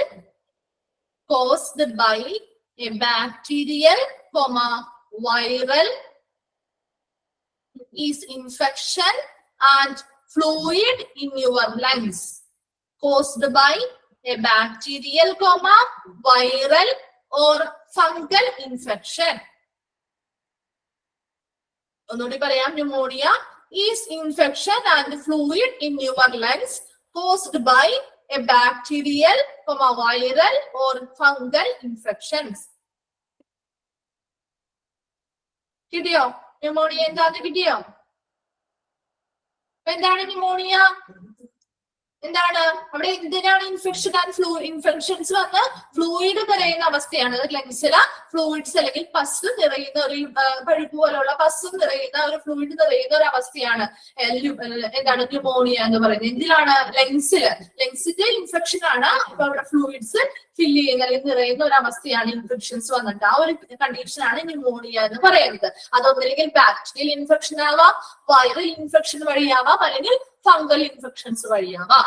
കിട്ടിയോ? Pneumonia എന്താണ്? നമ്മളപ്പോ എന്തൊക്കെയാ പറഞ്ഞ? Urinary tract infections അല്ലെ. First പറഞ്ഞത് urinary tract infection അല്ലെങ്കിൽ മൂത്രനാളിയിൽ ഉണ്ടാവുന്ന അണുബാധ. രണ്ടാമത് പറഞ്ഞത് സർജിക്കൽ സൈറ്റ് ഇൻഫെക്ഷൻ എന്ന് പറഞ്ഞാൽ സർജറി ചെയ്ത ആ ബോഡിയിൽ എവിടെയാണ് സർജറി ചെയ്തിരിക്കുന്ന ആ ഒരു ഏരിയയിൽ ഉണ്ടാവുന്ന ഇൻഫെക്ഷൻ ആണ് സർജിക്കൽ സൈറ്റ് ഇൻഫെക്ഷൻ എന്ന് പറയുന്നത്. ഗ്യാസ്ട്രോഎൻറ്ററൈറ്റിസ് എന്താണ്? നമ്മുടെ സ്റ്റൊമക്കും ഇൻഡസ്ട്രിയിലും ഒക്കെ ഉണ്ടാവുന്ന ഇൻഫെക്ഷൻസ് മൂലം ഉണ്ടാകുന്ന ഇൻഫ്ലമേഷൻ അല്ലെങ്കിൽ വീക്കത്തെയാണ് ഗ്യാസ്ട്രോഎൻറ്ററൈറ്റിസ് എന്ന് പറയുന്നത്. മെനിഞ്ചൈറ്റിസ് എന്ന് പറയുന്ന ബ്രെയിനെയും സ്പൈനൽ കോഡിനെയും കവർ ചെയ്യുന്ന മെംബ്രെയിൻ ആണ് മെനിഞ്ചസ് എന്ന് പറയുന്നത്. ആ മെംബ്രെയിനിൽ ഉണ്ടാവുന്ന ഇൻഫെക്ഷൻസ് മൂലം ഉണ്ടാവുന്ന ഇൻഫ്ലമേഷൻ അല്ലെങ്കിൽ വീക്കത്തെയാണ് മെനിഞ്ചൈറ്റിസ് എന്ന് പറയുന്നത്. ന്യൂമോണിയ ആണെങ്കിലോ ലങ്സിനെയാണ് ബാധിക്കുന്നത് അല്ലെ. ലങ്സിനുണ്ടാകുന്ന ഇൻഫെക്ഷൻ ആണ്. അതുവഴി ഫ്ലൂയിഡുകൾ നിറയുന്ന ഒരു അവസ്ഥയാണ്. അത് ബാക്ടീരിയൽ ഇൻഫെക്ഷൻ ആവാം, വൈറൽ ഇൻഫെക്ഷൻ ആവാം, അല്ലെങ്കിൽ ഫംഗൽ ഇൻഫെക്ഷൻ ആവാം. ഇത്രയും കിട്ടിയോ? Most common type of excise കിട്ടിയോ? ഓക്കെ, നെക്സ്റ്റ് വൺ ആണ് the symptoms for these infections may consist of. ഇനി ഇങ്ങനെയുള്ള ഇൻഫെക്ഷൻസ് വന്നു കഴിഞ്ഞാൽ നമുക്ക് കുറച്ച് ലക്ഷണങ്ങൾ കണ്ടിട്ട് നമുക്ക് ഈ ഇൻഫെക്ഷൻ വന്നു എന്ന് അറിയാൻ പറ്റുമല്ലോ. അപ്പൊ എന്തൊക്കെയാണ് അതുമായി ബന്ധപ്പെട്ട സിംറ്റംസ് അല്ലെങ്കിൽ ലക്ഷണങ്ങൾ നോക്കി. ഫസ്റ്റ് വൺ ആണ് ഡിസ്ചാർജ് ഫ്രം എ വൗണ്ട് അല്ലെ. സർജിക്കൽ സൈറ്റ് ഇൻഫെക്ഷൻസ് നമ്മൾ പറഞ്ഞു ആ സർജറി നടത്തിയ ഏരിയ ഏതാണോ ആ ഏരിയയിൽ നമുക്ക് എന്ത് ചെയ്യുന്നുണ്ടാവുന്നുണ്ട്? മുറിവുണ്ടാവുന്ന ആ ഒരു ഏരിയയില് നമുക്ക് ഇൻഫെക്ഷൻസ് ഉണ്ടാവുകയാണെങ്കിൽ ആ മുറിവ് ഉണങ്ങില്ല അല്ലെ. മുറിവ് ഉണങ്ങാതെ നിൽക്കും അല്ലെ. അതേസമയം ഇൻഫെക്ഷൻ ഒന്നും ഇല്ലാന്നുണ്ടെങ്കിൽ ആ സമയത്തിനനുസരിച്ച് മുറിവ് അങ്ങനെ ഇതിനനുസരിച്ച് ഉണങ്ങേണ്ടതാണ്. അപ്പൊ അങ്ങനെയുള്ള ഇൻഫെക്ഷൻസ് വന്നു കഴിഞ്ഞാൽ മുറിവ് ഉണങ്ങാനായിട്ട് ബുദ്ധിമുട്ടുണ്ടാവും. ആ മുറിവുള്ള ഏരിയയിൽ അല്ലെങ്കിൽ ആ വൗണ്ട്സ് ആ മുറിവുള്ള ഏരിയയിൽ എങ്ങനെയാണ് ഡിസ്ചാർജുകൾ ആ മുറിവുള്ള ഏരിയാസിൽ നിന്നും പസ്സോ അല്ലെങ്കിൽ നമ്മുടെ പഴുപ്പോ അല്ലെങ്കിൽ ചലമൊക്കെ പോലെയുള്ള ഡിസ്ചാർജുകൾ ഉണ്ടാവാനായിട്ടുള്ള ചാൻസ് ഉണ്ട്. അപ്പൊ അത് കണ്ടു കഴിഞ്ഞാൽ നമുക്ക് എന്ത് മനസ്സിലാക്കാൻ പറ്റും? അവിടെ ഒരു ഇൻഫെക്ഷൻ ആ ഒരു സൈറ്റിൽ ഉണ്ടായിട്ടുണ്ട് എന്നുള്ളതിന്റെ ഒരു ലക്ഷണമാണത്. രണ്ടാമത്തെ എന്താ? ഫീവർ അല്ലെ. പനി വരാലോ. നമുക്ക് എന്തൊരു ഇൻഫെക്ഷൻ നമുക്ക് ആദ്യമായിട്ട് ബോഡിയിൽ വന്നാലും ഒരു ഫസ്റ്റ് സിംറ്റം എന്ന് പറയുന്നത് പനിയാണ് അല്ലെ. ഫീവർ ആണ്. പനി വന്നാൽ നമുക്ക് ആ ഒരു സിംറ്റം ആയിട്ട് എടുക്കാം. നെക്സ്റ്റ് നോക്കിയേ കഫ് ഫീലിംഗ് ഓഫ് സഫോക്കേഷൻ, എന്താണ് ചുമ അല്ലെ, ചുമ വരാം. അതുപോലെ തന്നെ ഫീലിംഗ് ഓഫ് ന്യൂമോണിയ ഒക്കെ വന്നു കഴിഞ്ഞാൽ ചുമ വരാറുണ്ട്. കൂടുതലും അങ്ങനെയുള്ള സിംറ്റംസ് ആയിരിക്കും കാണും. ഫീവർ ഉണ്ടാവും, അതുപോലെ ചുമ ഉണ്ടാവും. പിന്നെ എന്താ ഫീലിംഗ് ഓഫ് സഫോക്കേഷൻ, എന്താണ് ശ്വാസം കിട്ടുന്ന പോലെയുള്ള ഒരു തോന്നല്. അപ്പൊ അങ്ങനെയുള്ള ശ്വാസം എടുക്കാനുള്ള ബുദ്ധിമുട്ട്, അങ്ങനെയുള്ള കാര്യങ്ങൾ ഒരു സിംറ്റം ആയിട്ട് വരുന്നുണ്ട്. Burning with urination or difficulty in urination, എന്താണ് യൂറിനറി ട്രാക്ട് ഇൻഫെക്ഷൻസുമായിട്ടൊക്കെ ബന്ധപ്പെട്ടാണെങ്കിൽ അവിടെ ആദ്യമായിട്ട് പെട്ടെന്ന് തന്നെ വരുന്ന സിംറ്റം ആണ് ഇത് അല്ലെ, ബേണിംഗ് വിത്ത് യൂറിനേഷൻ. അതായത് ബേണിംഗ് സെൻസേഷൻ, അതായത് മൂത്രം ഒഴിക്കുന്ന സമയത്ത് ഒരു പുകച്ചിൽ പോലെ അനുഭവപ്പെടുക, അല്ലെങ്കിൽ ഒരു ഡിഫിക്കൽട്ടി ഇൻ യൂറിനേഷൻ, യൂറിനേറ്റ് ചെയ്യാനായിട്ട് മൂത്രം ഒഴിക്കാനായിട്ട് ബുദ്ധിമുട്ട് അനുഭവപ്പെടുക ഒക്കെ ഇതിന്റെ ഒരു സിംറ്റം ആയിട്ട് പറയുന്നുണ്ട്. നെക്സ്റ്റ് വൺ ആണ് ഹെഡ് ഏക്ക്, തലവേദന ഉണ്ടാവാറുണ്ട്. ചില രോഗങ്ങൾ ഇതിന്റെ സിംറ്റംസ് ആയിട്ട് തലവേദനകൾ ചിലർക്ക് അനുഭവപ്പെടാറുണ്ട്. നെക്സ്റ്റ് നോക്കിയേ, നോസിയ, ഓക്കാനം തോന്നാറുണ്ട്, വൊമിറ്റിംഗ് അല്ലെങ്കിൽ ഛർദി തോന്നാറുണ്ട്. ദെൻ ഡയേറിയ, വയറിളക്കം. അപ്പൊ നമ്മുടെ ഗ്യാസ്ട്രോ എൻട്രൈറ്റിസുമായി ബന്ധപ്പെട്ടൊക്കെ ഏറ്റവും കൂടുതലായിട്ട് കാണുന്ന സിംറ്റംസ് ഇതൊക്കെയാണ്. അതായത് ഓക്കാനം തോന്നാം, വോമിറ്റിംഗ്, ഛർദിക്കുക, അതുപോലെ തന്നെ ഡയേറിയ, വയറിളക്കം ഉണ്ടാവുക. ഇതൊക്കെ പ്രധാനമായിട്ട് ഇതിന്റെ സിംറ്റംസ് ആയിട്ട് പറയുന്നുണ്ട്. ഇതിലേതെങ്കിലും മനസ്സിലാവാത്തതുണ്ടോ? സിംറ്റംസില് ക്ലിയർ ആയോ? സിംറ്റംസ് വായിച്ചാൽ മനസ്സിലാവുന്ന കാര്യമല്ലേ ഉള്ളൂ. Okay, next okay, people who experience new symptoms in the course their stay, എന്താണ് ഇപ്പൊ ഹോസ്പിറ്റലിൽ ഒരു പേഷ്യന്റ് വന്നിരിക്കുന്നത് ഈ ഒരു ഇൻഫെക്ഷന് വേണ്ടി ട്രീറ്റ്മെന്റ് ചെയ്യാനായിരിക്കില്ലല്ലോ. മറ്റ് ഇൻഫെക്ഷൻ ഒഴികെ മറ്റെന്തെങ്കിലും ഒരു കാരണത്തിന് ട്രീറ്റ്മെന്റിന് വേണ്ടിയിട്ടായിരിക്കും, ചികിത്സയ്ക്ക് ആവശ്യമായിട്ടായിരിക്കും അവർ ഹോസ്പിറ്റലിൽ അഡ്മിറ്റ് ചെയ്തിരിക്കുക. അപ്പൊ അങ്ങനെ അഡ്മിറ്റ് ചെയ്തിരിക്കുന്ന പേഷ്യൻസിന് ചിലപ്പോ പുതിയതായിട്ടുള്ള എന്തെങ്കിലും ലക്ഷണങ്ങൾ, സിംറ്റംസ് അനുഭവപ്പെടുകയാണെന്നുണ്ടെങ്കിൽ അവർ പറയുന്ന കാര്യം എന്ന് പറഞ്ഞാൽ ഈ സിംറ്റംസ് ഒഴികെ അവർക്ക് ചിലവർക്ക് എന്താണ് ഇപ്പൊ വയറിനൊക്കെയാണ് ഇൻഫെക്ഷൻസ്, വയറുവേദന പോലെയുള്ള കാര്യങ്ങൾ, അതുപോലെ മുറിവിലുള്ള സർജിക്കൽ സൈറ്റ് ഇൻഫെക്ഷൻസ് ആണെങ്കിൽ അവർക്ക് ആ ഒരു ഭാഗത്ത് പെയിൻ അനുഭവപ്പെടാറുണ്ട്. അല്ലാന്നുണ്ടെങ്കിലോ ഇറിറ്റേഷൻസ് തോന്നാറുണ്ട്. ആ ഒരു ഇൻഫെക്ഷൻ ആയിട്ടുള്ള സൈറ്റ് എവിടെയാണോ അവിടെ ഇറിറ്റേഷൻസും പെയിൻ ഒക്കെ തോന്നാറുണ്ട്. ആ site may will experience noticeable symptoms, എന്താണ് അതുപോലെ തന്നെ ഇവർക്ക് എന്താണ് പ്രകടമായിട്ടുള്ള ലക്ഷണങ്ങളും കാണുന്നുണ്ട്. അതുപോലെ തന്നെ ഇങ്ങനെയുള്ള പെയിനുകളോ അല്ലെങ്കിൽ ഇറിറ്റേഷൻ പോലെയുള്ള കാര്യങ്ങളും കാണിക്കാറുണ്ട് എന്നാണ് അവരുടെ അഭിപ്രായത്തിൽ പറയുന്നത്. അപ്പൊ കോമൺ ആയിട്ട് കാണിക്കുന്ന കുറച്ച് സിംറ്റംസ് നമ്മൾ പറഞ്ഞു. അതല്ലാതെ ചില പുതിയതായിട്ടുള്ള ലക്ഷണങ്ങളും അവർ കാണിക്കുന്നുണ്ട്. വേദന, ആ ഒരു ഇൻഫെക്ഷൻ ആയിട്ടുള്ള സൈറ്റിൽ വേദന അനുഭവപ്പെടാറുണ്ട്, ഇറിറ്റേഷൻസ് അനുഭവപ്പെടാറുണ്ട്. അപ്പൊ ആ ഒരു വ്യക്തി ആ ഒരു കോഴ്സ് അവരുടെ ഏതിനു വേണ്ടിയിട്ടാണ് അവർ ആ ട്രീറ്റ്മെന്റിന് വേണ്ടി വന്നിരിക്കുന്നത്, ആ ഒരു ട്രീറ്റ്മെന്റിന്റെ കോഴ്സ് ഡ്യൂറേഷനുള്ളിൽ അവർക്ക് ഇങ്ങനെയുള്ള പുതിയ സിംറ്റംസ് കാണുകയാണെങ്കിൽ അത് അവർക്ക് എന്താണ് എന്തെങ്കിലും ഒരു ഇൻഫെക്ഷൻ ആണെന്ന് അവർക്ക് സ്ഥിരീകരിക്കാനായിട്ട് സാധിക്കുന്നു. നെക്സ്റ്റ് നോക്കിയേ, sources of the infection in the hospital. ഒരു ഹോസ്പിറ്റലിലെ ഇൻഫെക്ഷൻസ് ഒരു പേഷ്യന്റിന് വരാനായിട്ടുള്ള സോഴ്സസ് അല്ലെങ്കിൽ അതിന്റെ ഉറവിടം എന്തൊക്കെയാണെന്നാണ്. ആ പിക്ചർ നോക്കിയേ എല്ലാവരും. Sources of infection in the hospital. ഇപ്പൊ ഇത് ഒരു പേഷ്യന്റ് ആണ്. ആ പേഷ്യന്റിന് എവിടെ നിന്നൊക്കെ ഇൻഫെക്ഷൻസ് വരാൻ നോക്കി? അതർ പേഷ്യൻസ് അല്ലെ, മറ്റ് പേഷ്യൻസുകൾ, അതായത് ആ ഹോസ്പിറ്റലിലെ ഈ പേഷ്യന്റ് ഒഴികെയുള്ള മറ്റ് പേഷ്യൻസിന് ഇങ്ങനെയുള്ള ഇൻഫെക്ഷൻസ് ഉണ്ടെങ്കിൽ അവരിൽ നിന്ന് ഈ പേഷ്യന്റിലേക്ക് ഇൻഫെക്ഷൻസ് സ്പ്രെഡ് ചെയ്യാൻ അല്ലെങ്കിൽ പകരാനായിട്ടുള്ള ചാൻസ് ഉണ്ട്. നെക്സ്റ്റ് നോക്കിയേ, വിസിറ്റേഴ്സ്, ഇവിടെ വരുന്ന സന്ദർശകരിൽ നിന്നും ഇൻഫെക്ഷൻസ് പകരാനായിട്ടുള്ള ചാൻസ് ഉണ്ട്. ദെൻ ഹോസ്പിറ്റൽ പേഴ്സൺസ്, ആ ഹോസ്പിറ്റലിൽ എന്താണ് ജോലി ചെയ്യുന്ന ജീവനക്കാര് അല്ലെ, അവരിൽ നിന്നും ഇങ്ങനെയുള്ള ഇൻഫെക്ഷൻസ് പകരാനായിട്ടുള്ള ചാൻസ് ഉണ്ട്. നെക്സ്റ്റ് നോക്കിയേ, സർജിക്കൽ പ്രൊസീജിയേഴ്സ്, അതായത് ശസ്ത്രക്രിയാപരമായിട്ടുള്ള നടപടിക്രമങ്ങൾ. ആ സർജറി പ്രൊസീജിയേഴ്സ് ഒക്കെ ചെയ്യുമ്പോൾ നല്ല രീതിയിലുള്ള സാനിറ്റേഷൻ അല്ലെങ്കിൽ ഹൈജീനിക് ആയിട്ടല്ല, അതുപോലെ തന്നെ സ്റ്റെറിലൈസേഷൻ ഒന്നും ഉപയോഗിച്ചിട്ടുള്ളതല്ല യൂസ് ചെയ്യുന്നതെങ്കിൽ അങ്ങനെയുള്ളത് വഴിയും നമുക്ക് ഇൻഫെക്ഷൻസ്, ആ പേഷ്യന്റിന് ഇൻഫെക്ഷൻസ് വരാനായിട്ടുള്ള ചാൻസ് ഉണ്ട്.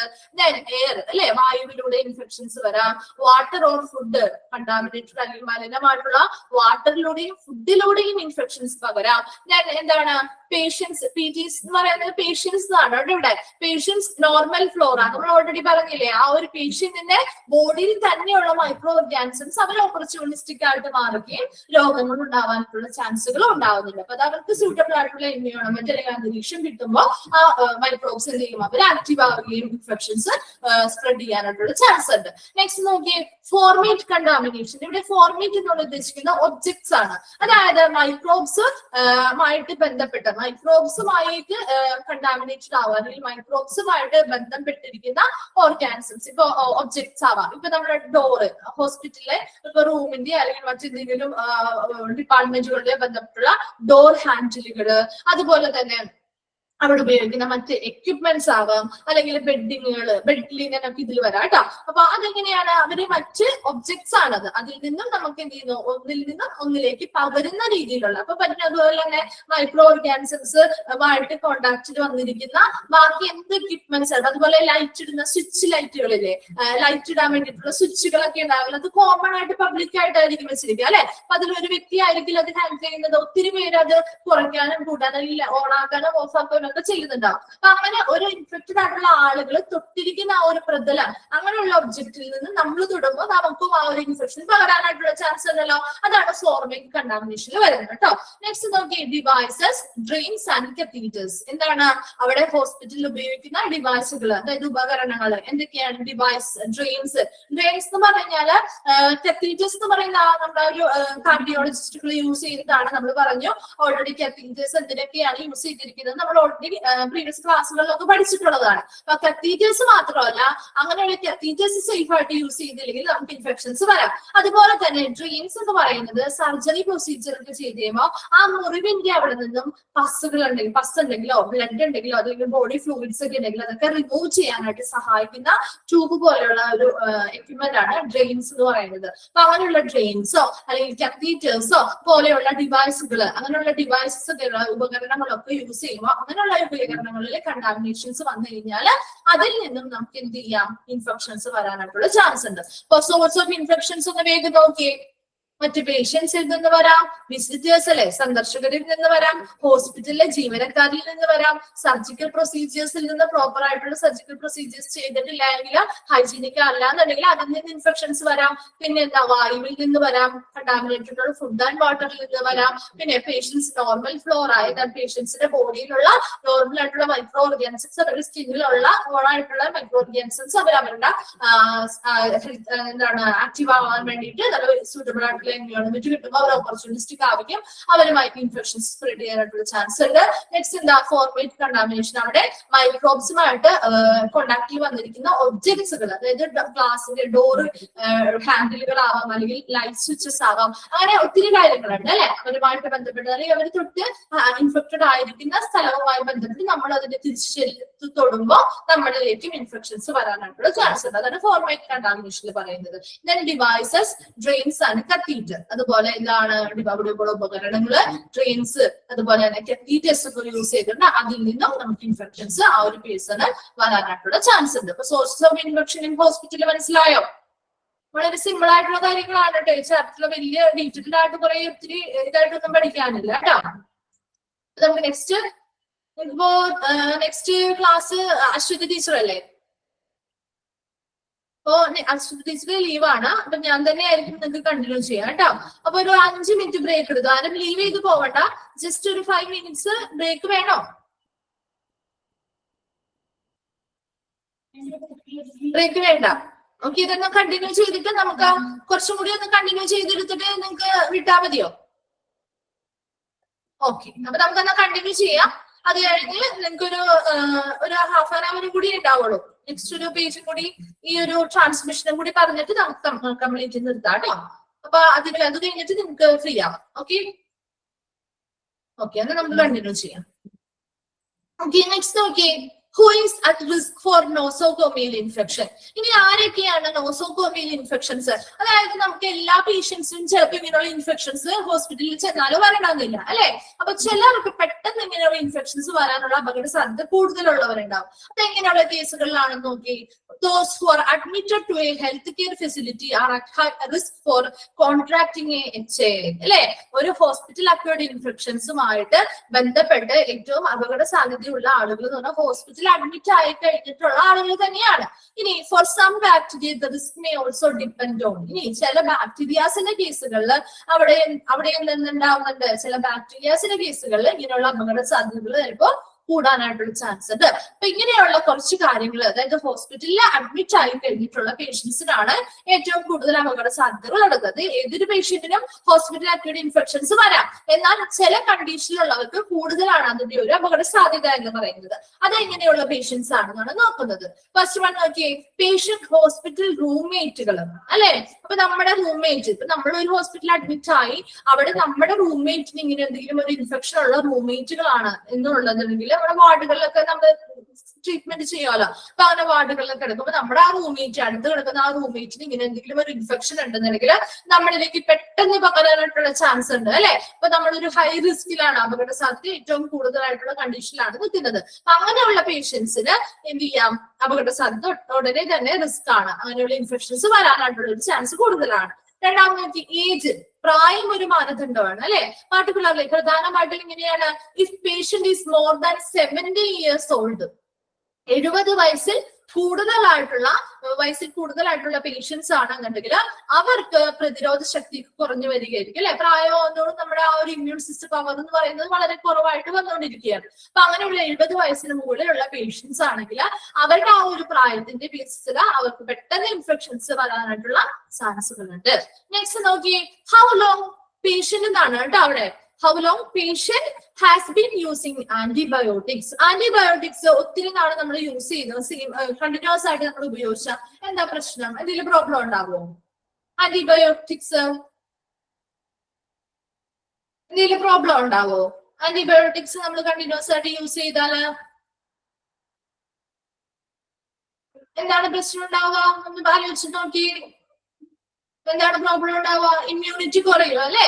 അതായത് നമ്മുടെ എന്താണ് കിഡ്നി ഫെയിലിയേഴ്സ് ഉണ്ടാവും. അതുപോലെ തന്നെ അതിന്റെ ഒരു സൈഡ് എഫക്ട് പോലെ നമ്മുടെ ഇമ്മ്യൂണിറ്റീസ് കുറയും. കാരണം നമ്മൾ ഏതെങ്കിലും ഒരു ഇൻഫെക്ഷന് വേണ്ടിയിട്ട് പ്രതിരോധിക്കാൻ, ഇപ്പൊ ഒരു ബാക്ടീരിയക്കോ അല്ലെങ്കിൽ അതിന്റെ ഒരു ഇൻഫെക്ഷന് വേണ്ടി പ്രതിരോധിക്കാൻ വേണ്ടിയിട്ടാണ് നമ്മൾ ആന്റിബയോട്ടിക്സ് കഴിക്കുന്നത്. അപ്പൊ അങ്ങനെ ആന്റിബയോട്ടിക്സ് നിരന്തരമായിട്ട് ആ ഒരു ആന്റിബയോട്ടിക്സ് കഴിച്ചു കഴിയുമ്പോൾ ഈ ഒരു ഇൻഫെക്ഷൻ പിന്നീട് വന്നാൽ പോലും അതിനെതിരെ പ്രവർത്തിക്കാനുള്ള ഒരു ഇമ്മ്യൂൺ സിസ്റ്റം നമ്മുടെ ബോഡിയിൽ ഉണ്ടായിരുന്നു വരില്ല. അപ്പൊ അങ്ങനെയുള്ള ഇമ്മ്യൂൺ പവർ, ഇമ്മ്യൂണിറ്റി ഒത്തിരി നാളെ നമ്മൾ ഈ ഒരു സെയിം ആന്റിബയോട്ടിക്സ് കഴിക്കുകയാണെങ്കിൽ ആ ആന്റിബയോട്ടിക്കിൽ അതിന്റെ ആ ഒരു എഫക്റ്റ് എന്ത് ചെയ്യാൻ പറ്റില്ല, ഈ ഒരു ഇൻഫെക്ഷന് വേണ്ടിയിട്ട് പ്രതിരോധിക്കാനായിട്ട് ആ ഒരു ഫലം മതിയാവില്ല. അപ്പൊ അങ്ങനെയുള്ള കേസുകളിൽ പിന്നെ അതിനും ഹൈ ആയിട്ടുള്ള രീതിയിലുള്ള ആന്റിബയോട്ടിക്സ് വേറെയും കഴിക്കേണ്ടതായിട്ട് വരും. അതുകൊണ്ട് തന്നെ ഇങ്ങനെയുള്ള കുറെ നാൾ ഇങ്ങനെയുള്ള ആന്റിബയോട്ടിക്സ് കഴിക്കുന്നത് ഒട്ടും നല്ലതല്ല. നമ്മൾ ആ ആവശ്യത്തിന് ആ ഒരു ഇൻഫെക്ഷൻ വരുമ്പോൾ അപ്പൊ അതിന്റെ പ്രതിരോധത്തിന് വേണ്ടി മാത്രം അങ്ങനെയുള്ളത് കഴിക്കാം. ഒത്തിരി നാൾ ഇങ്ങനെ ലോങ് ലാസ്റ്റിംഗ് ആയിട്ട് ആന്റിബയോട്ടിക്സ് കഴിച്ചുകൊണ്ടിരിക്കുകയാണ് നമ്മുടെ പ്രതിരോധ ശക്തി അത് ദോഷകരമായിട്ട് ബാധിക്കുകയും നമ്മുടെ പ്രതിരോധ ശക്തി കുറയ്ക്കുകയും ചെയ്യും. അപ്പൊ അങ്ങനെ ഒത്തിരി നാളായിട്ട് ഇങ്ങനെ ആന്റിബയോട്ടിക്സ് കഴിക്കുന്ന ഒരു വ്യക്തിയാണെന്നുണ്ടെങ്കിൽ അതിന്റെ ബേസിസിൽ അപ്പൊ ഒത്തിരി നാളുകൾക്ക് ഇമ്മ്യൂണിറ്റി ഇൻഫർമേഷൻസ് വന്നാലും അതിനെ പ്രതിരോധിക്കാനായിട്ടുള്ള ഒരു കഴിവ് കുറവായിരിക്കും. അപ്പൊ അങ്ങനെയുള്ള കേസുകളിൽ ഇൻഫെക്ഷൻസ് പെട്ടെന്ന് വരില്ലേ അവർക്ക്, അങ്ങനെ ബാധിക്കാനായിട്ടുള്ള ചാൻസ് ഉണ്ട്. നെക്സ്റ്റ് നോക്കി, whether the patient has a urinary catheter or not. അതുപോലെ യൂറിനറി ട്രാക്റ്റുമായി ബന്ധപ്പെട്ട് കത്തീറ്റേഴ്സ്, യൂറിനറി കത്തീറ്റേഴ്സ്, ഇപ്പൊ യൂറിൻ പോകാനായിട്ട് ഡിഫിക്കൽട്ട് ഉള്ള പേഷ്യൻസ് ആണെങ്കിൽ അവിടെ യൂറിനറി കത്തീറ്റേഴ്സ് ഇട്ട് കൊടുക്കും.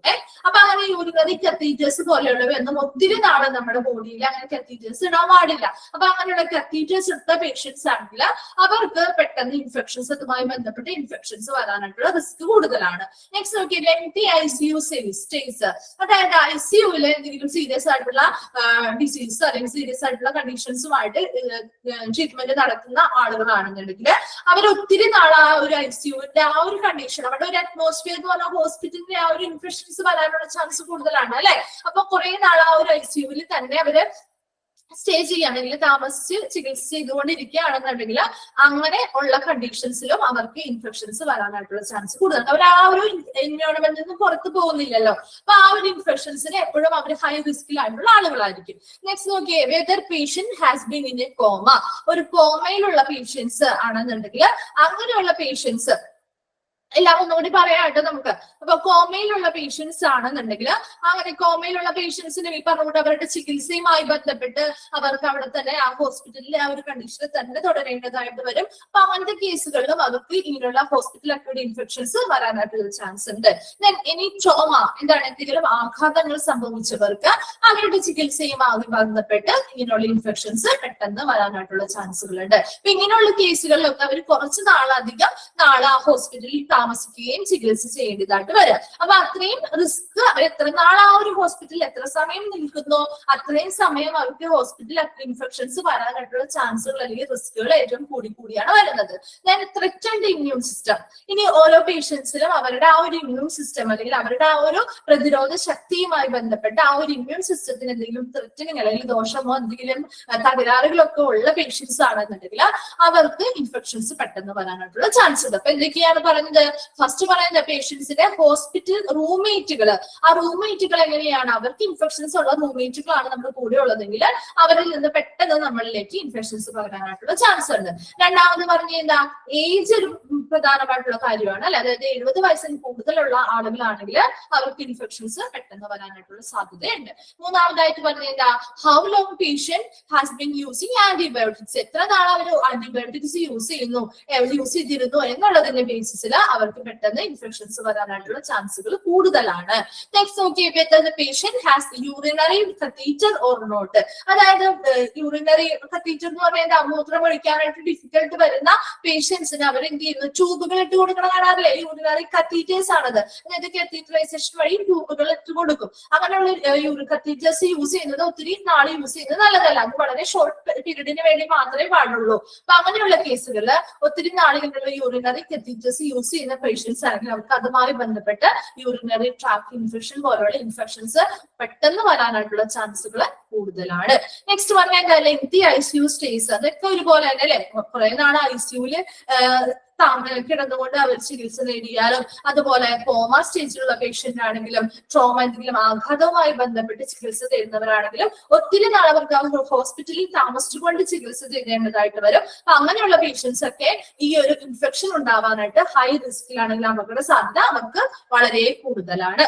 നെക്സ്റ്റ് നോക്കി എന്താ പറയുന്നത്, ഇമ്മ്യൂൺ സിസ്റ്റത്തിൽ എന്തെങ്കിലും തകരാറുകൾ സംഭവിച്ചിട്ടുള്ള പേഷ്യൻസ് ആണെങ്കിൽ അവരുടെ ഇമ്മ്യൂൺ സിസ്റ്റം വീക്ക് ആയിരിക്കും. അപ്പോൾ ഇൻഫെക്ഷൻസ് പെട്ടെന്ന് അവർക്ക് ബാധിക്കാനും അവർക്ക് അതിനെതിരെ പ്രതിരോധിക്കാനായിട്ട് അവരുടെ ഇമ്മ്യൂൺ സിസ്റ്റം അത്രയ്ക്ക് വർക്ക് ചെയ്യുന്നുണ്ടാവില്ല. അപ്പൊ അങ്ങനെയുള്ള കേസുകളിലും പെട്ടെന്ന് ഇൻഫെക്ഷൻസ് വരാനായിട്ടുള്ള സാധ്യതകളുണ്ട്. അപ്പൊ ഇങ്ങനെയുള്ള കണ്ടീഷനുള്ള പേഷ്യൻസ് ആണ് കൂടുതലായിട്ടും റിസ്ക് അല്ലെങ്കിൽ അപകട സാധ്യത, ഇങ്ങനെയുള്ള HAIs വരാനുള്ള അപകട സാധ്യത കൂടുതലുള്ള പേഷ്യൻസ് അല്ലെങ്കിൽ കണ്ടീഷൻസ് എന്ന് പറയുന്നത്.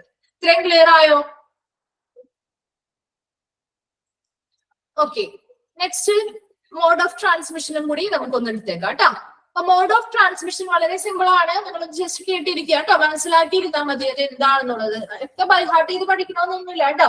ജസ്റ്റ് നിങ്ങൾ ആ ഒരു എന്തൊരു പേര് കേൾക്കുമ്പോൾ അതിൽ എന്താണ് ഉൾപ്പെടുന്നത്, അല്ലെങ്കിൽ എങ്ങനെയാണ് അതിന്റെ പകർച്ച രീതി എങ്ങനെയാണ്. അപ്പൊ അത് നമ്മുടെ ഇപ്പൊ ഇൻഫെക്ഷൻസ് നമ്മൾ ഓരോന്നിനും വരുന്നു എന്ന് പറഞ്ഞല്ലോ, അത് തന്നെ കുറച്ച് ഗ്രൂപ്പായിട്ട് തിരിച്ചിട്ട് പറയുന്നുള്ളൂ കേട്ടോ. അതായത് ഇൻഫെക്ഷൻസ് പകരുന്ന രീതികൾ എന്തൊക്കെയാണെന്നുള്ളതാണ്. 5 ടൈപ്സ് ആണ് നമ്മൾ പറയുന്നത്. അതിൽ ഫസ്റ്റ് വൺ ആണ് കോണ്ടാക്ട് അല്ലെങ്കിൽ ഹാൻഡ് ബോൺ എന്നാണ് കേട്ടോ. ഇവിടെ H ആണ് കിടക്കുന്നത്, B ആക്കുക. അത് ഹാൻഡ് ബോൺ അല്ലെങ്കിൽ കോണ്ടാക്ട് ട്രാൻസ്മിഷൻ അല്ലെങ്കിൽ ഹാൻഡ് ബോൺ ട്രാൻസ്മിഷൻ എന്ന് പറയുന്നത് ഇത് ഏറ്റവും കോമൺ ആയിട്ടുള്ളതാണ് കേട്ടോ. മോസ്റ്റ് കോമൺ ആയിട്ടുള്ള മോഡ് ഓഫ് ട്രാൻസ്മിഷൻ ഏതാണെന്ന് ക്വസ്റ്റ്യൻ ചോദിച്ചാൽ ഏത് എഴുതണം? കോണ്ടാക്ട് അല്ലെങ്കിൽ ഹാൻഡ് ബോൺ ട്രാൻസ്മിഷൻ ആണ് കേട്ടോ.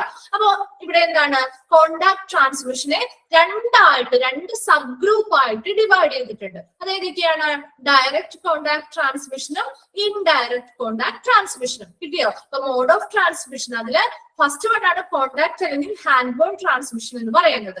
അതാണ് ഏറ്റവും കോമൺ ആയിട്ട് മോസ്റ്റ് കോമൺ ആയിട്ട് കാണുന്ന അല്ലെങ്കിൽ മോസ്റ്റ് കോമൺ ആയിട്ട് പകരുന്ന ഒരു രീതിയാണ് കോണ്ടാക്ട് ട്രാൻസ്മിഷൻ അല്ലെങ്കിൽ ഹാൻഡ് ബോൺ ട്രാൻസ്മിഷൻ എന്ന് പറയുന്നത്.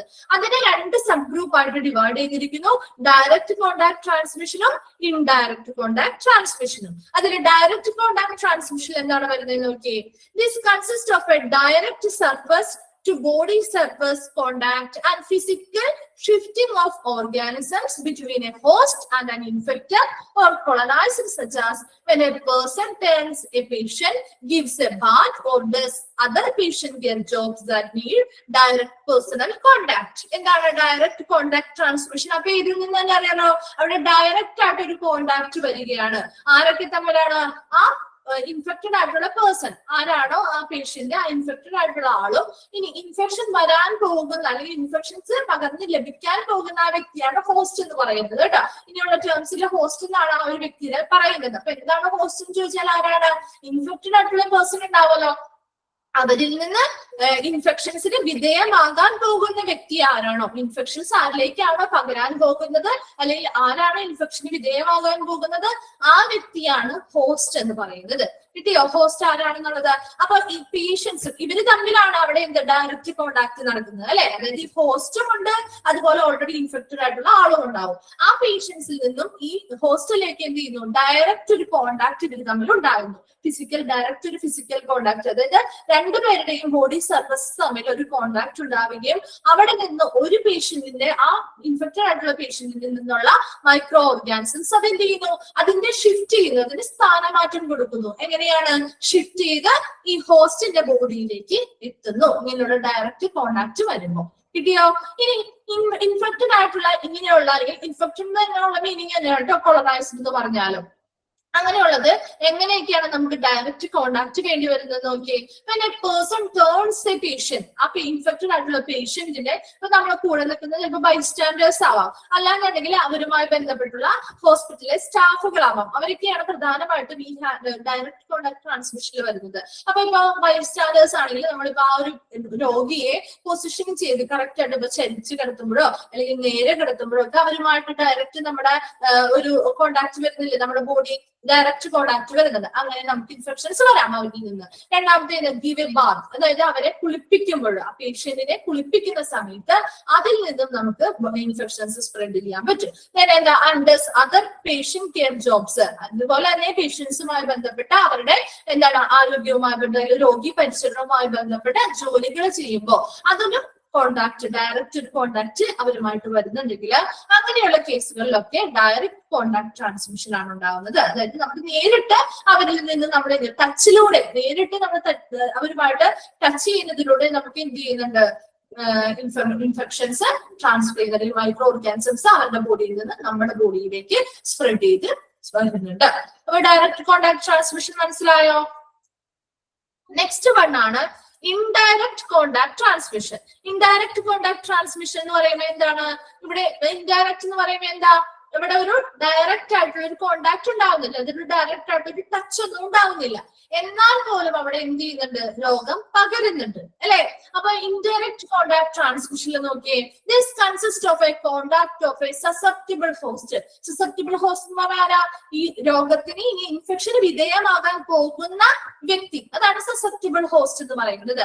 അപ്പൊ അവിടെ ഒരു കോണ്ടാക്ട് ഉണ്ടാവുന്നത് ആരൊക്കെ തമ്മിലാണ്? ഒരു സസെപ്റ്റിബിൾ ഹോസ്റ്റ് അല്ലെങ്കിൽ രോഗത്തിന് വിധേയമാകാൻ പോകുന്ന ആ വ്യക്തി ആരാണോ അവരും വിത്ത് സ്റ്റെയിൻഡ് ആണ് കേട്ടോ. അവിടെ സ്റ്റെയിൻഡ് ഇന്റർമീഡിയറ്റ് ഒബ്ജക്ട്, അതായത് കറ പറ്റിയിട്ടുള്ള ഇന്റർമീഡിയറ്റ് അല്ലെങ്കിൽ അവരുടെ ഇടയിൽ ഒരു ഒബ്ജക്റ്റ് അല്ലെങ്കിൽ ഒരു വസ്തു ഉണ്ടായിരിക്കും. അതും തമ്മിലുള്ള കോണ്ടാക്ട് ആണ് ഇവിടെ ഉണ്ടാവുന്നത്. അപ്പൊ നേരിട്ട് പേഷ്യന്റുമായിട്ടുള്ള കോണ്ടാക്ട് അല്ല, മറിച്ച് എന്താ അവരുമായി ബന്ധപ്പെട്ടുണ്ടാകുന്ന കറകളുള്ള ഒബ്ജക്ട്സ് അല്ലെങ്കിൽ വസ്തുക്കൾ ഉണ്ടാവുമല്ലോ, കറകൾ ഉണ്ടായിട്ടുള്ള ഒബ്ജക്ട്സ് അല്ലെങ്കിൽ വസ്തുക്കൾ, അവയുമായിട്ടാണ് ഈ ഹോസ്റ്റിന് കോണ്ടാക്ട് വരുന്നത്.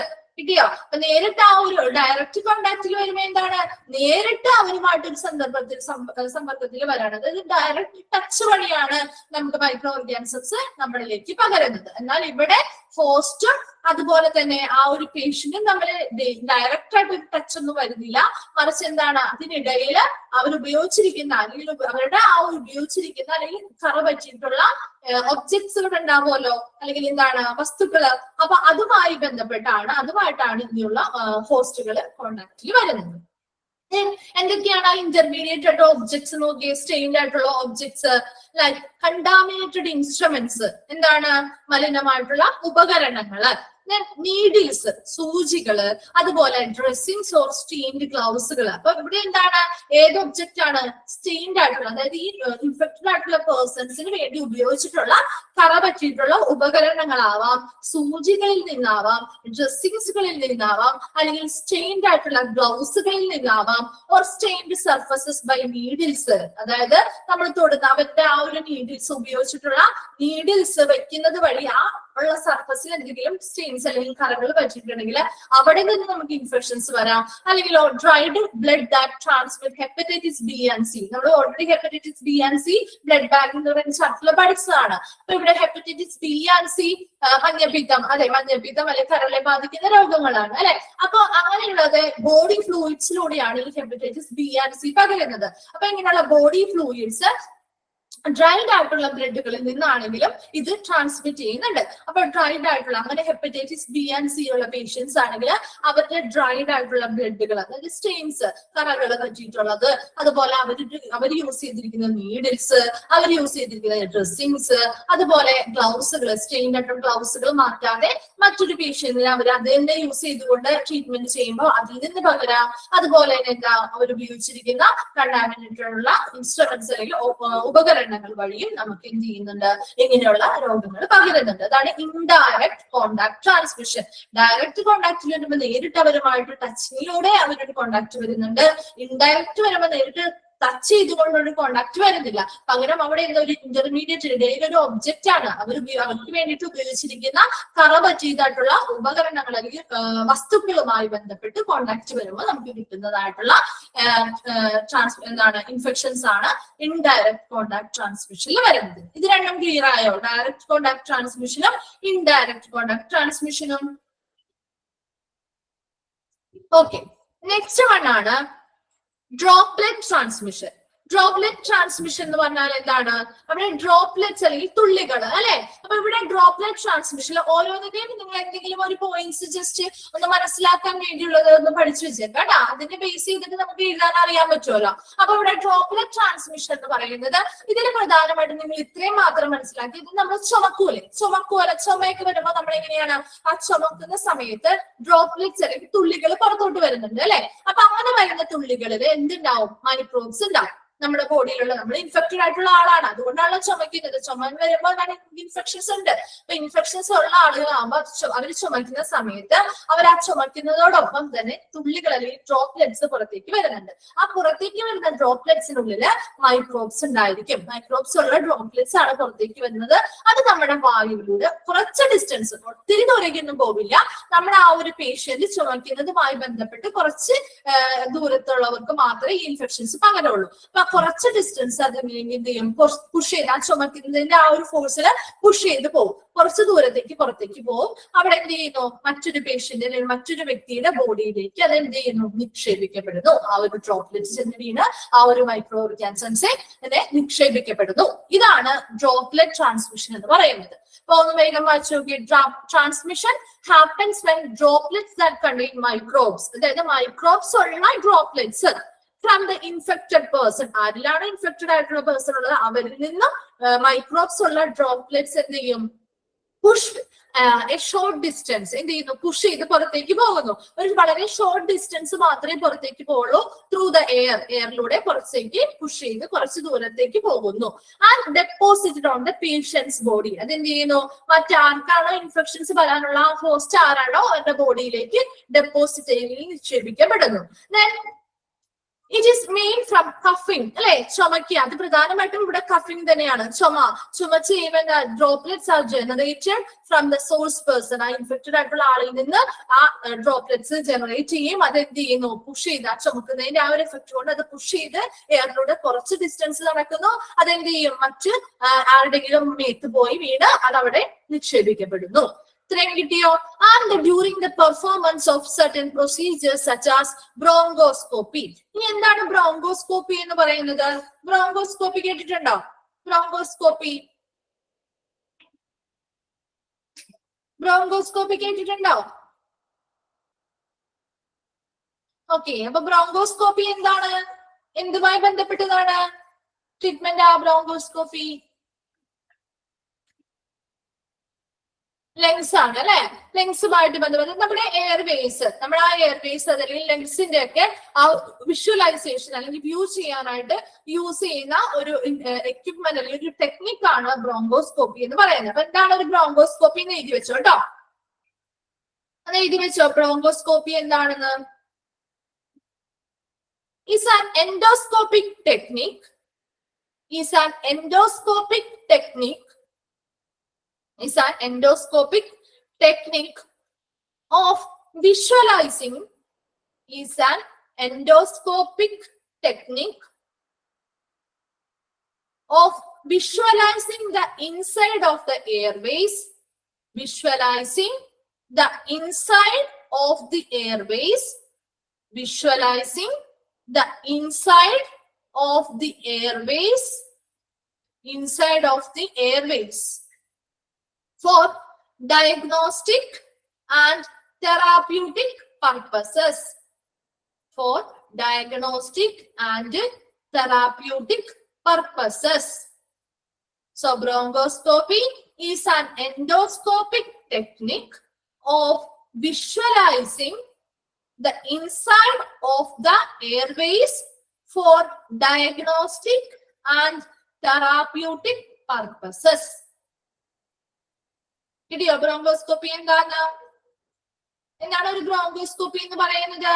ഇവിടെ എന്താണ് വിഷ്വലൈസ് ചെയ്യാണ് അല്ലെ. ഒരു എൻഡോസ്കോപ്പിക് ടെക്നിക് ആണ്. ഈ ടെക്നിക്കിൽ എന്താ ചെയ്യാ, നമ്മുടെ ആ എയർവേസ് എയർ പോകുന്ന ആ ഒരു പാത്ത് അതിനെ എന്ത് ചെയ്യുന്നു, വിഷ്വലൈസ് ചെയ്യുന്നു. അതിന് വേണ്ടിയിട്ട് നമ്മുടെ ആ ഒരു രോഗവുമായി ബന്ധപ്പെട്ട ഡയഗ്നോസ് ചെയ്യാനും ട്രീറ്റ്മെന്റുകൾ കൊടുക്കാൻ വേണ്ടിയിട്ട് അല്ലെങ്കിൽ ചികിത്സാപരമായിട്ട് രോഗനിർണയം ഒക്കെ നടത്താൻ വേണ്ടിയിട്ട് വിഷ്വലൈസ് ദൃശ്യവൽക്കരണം നടത്തുന്നതിനെയാണ് എന്ത് ബ്രോങ്കോസ്കോപ്പി എന്ന് പറയുന്നത്. ഇനി ഇവിടെ പ്രധാനമായിട്ട് ഉപയോഗിക്കുന്ന ഇൻസ്ട്രുമെന്റ് എന്താണ്?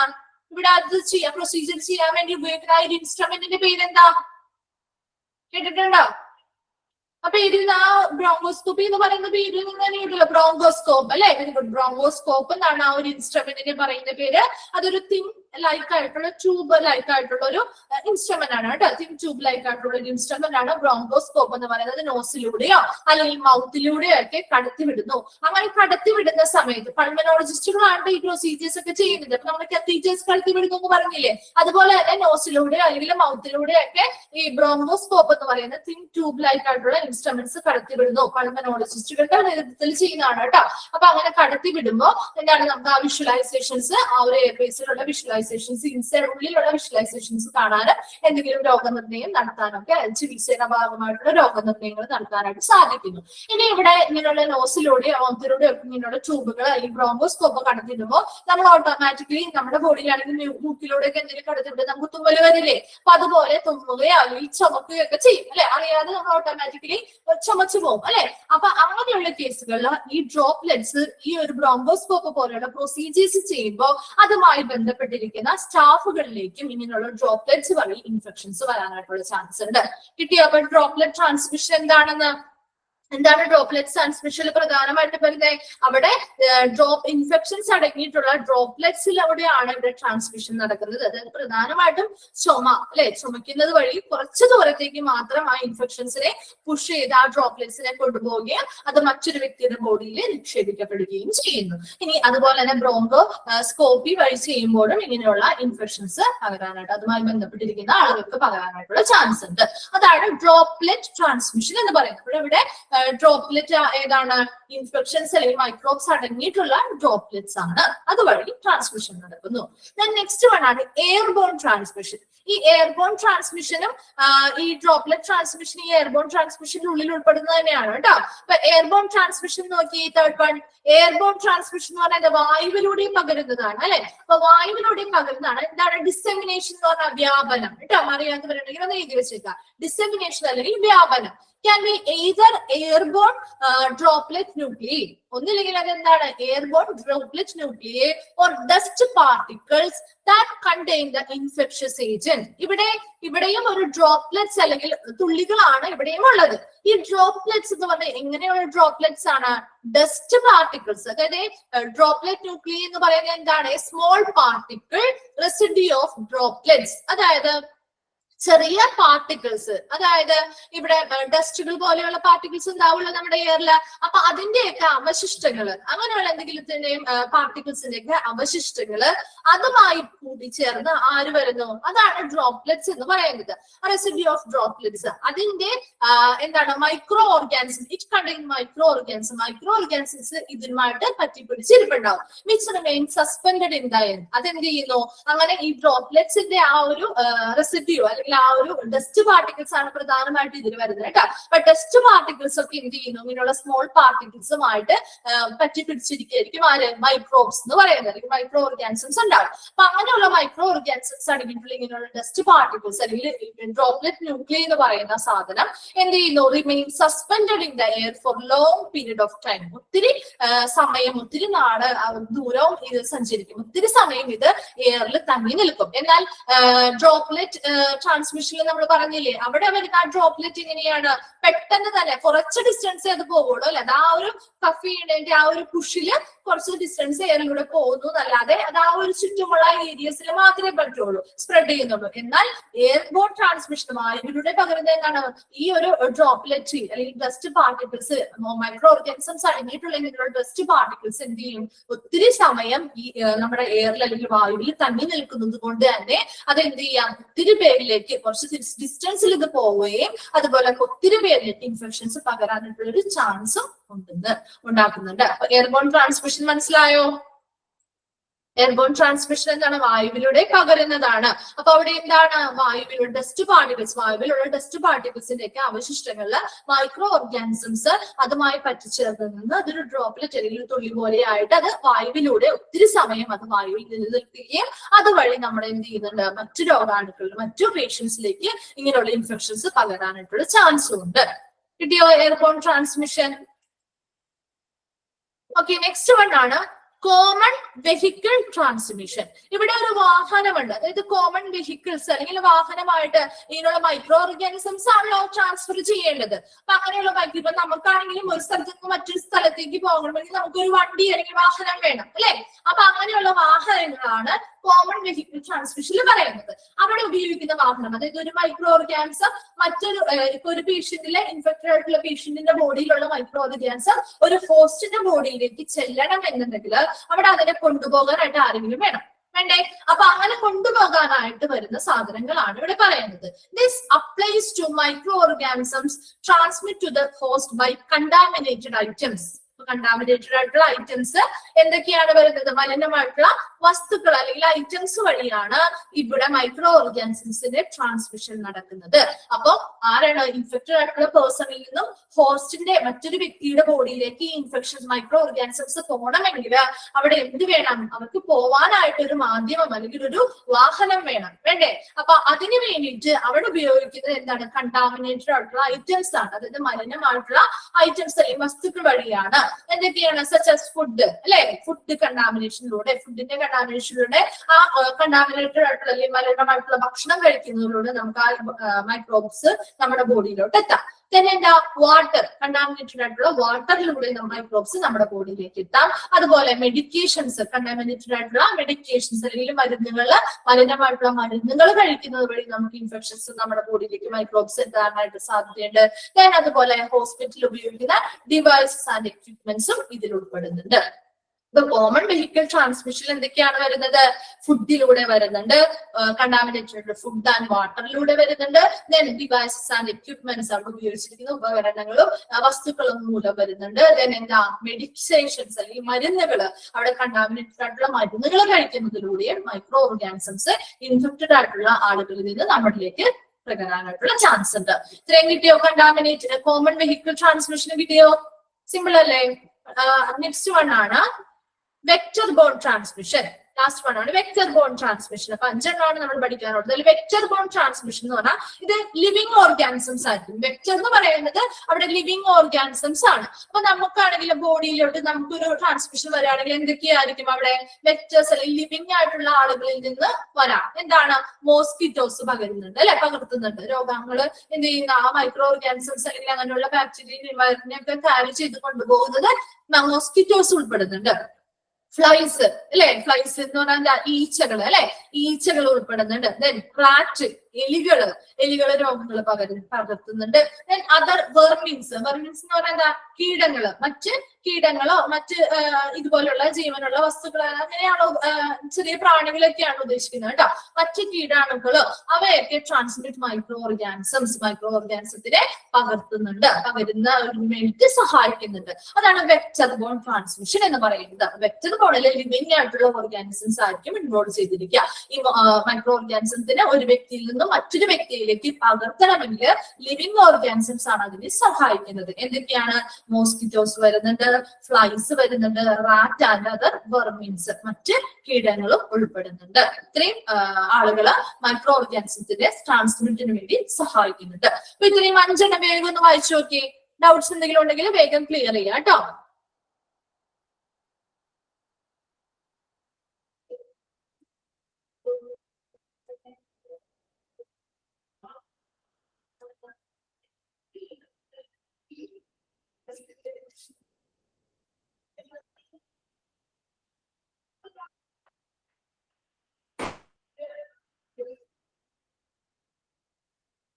ഡൗട്ട്സ് എന്തെങ്കിലും ഉണ്ടോ? ഞാൻ ക്ലിയർ ആണോ?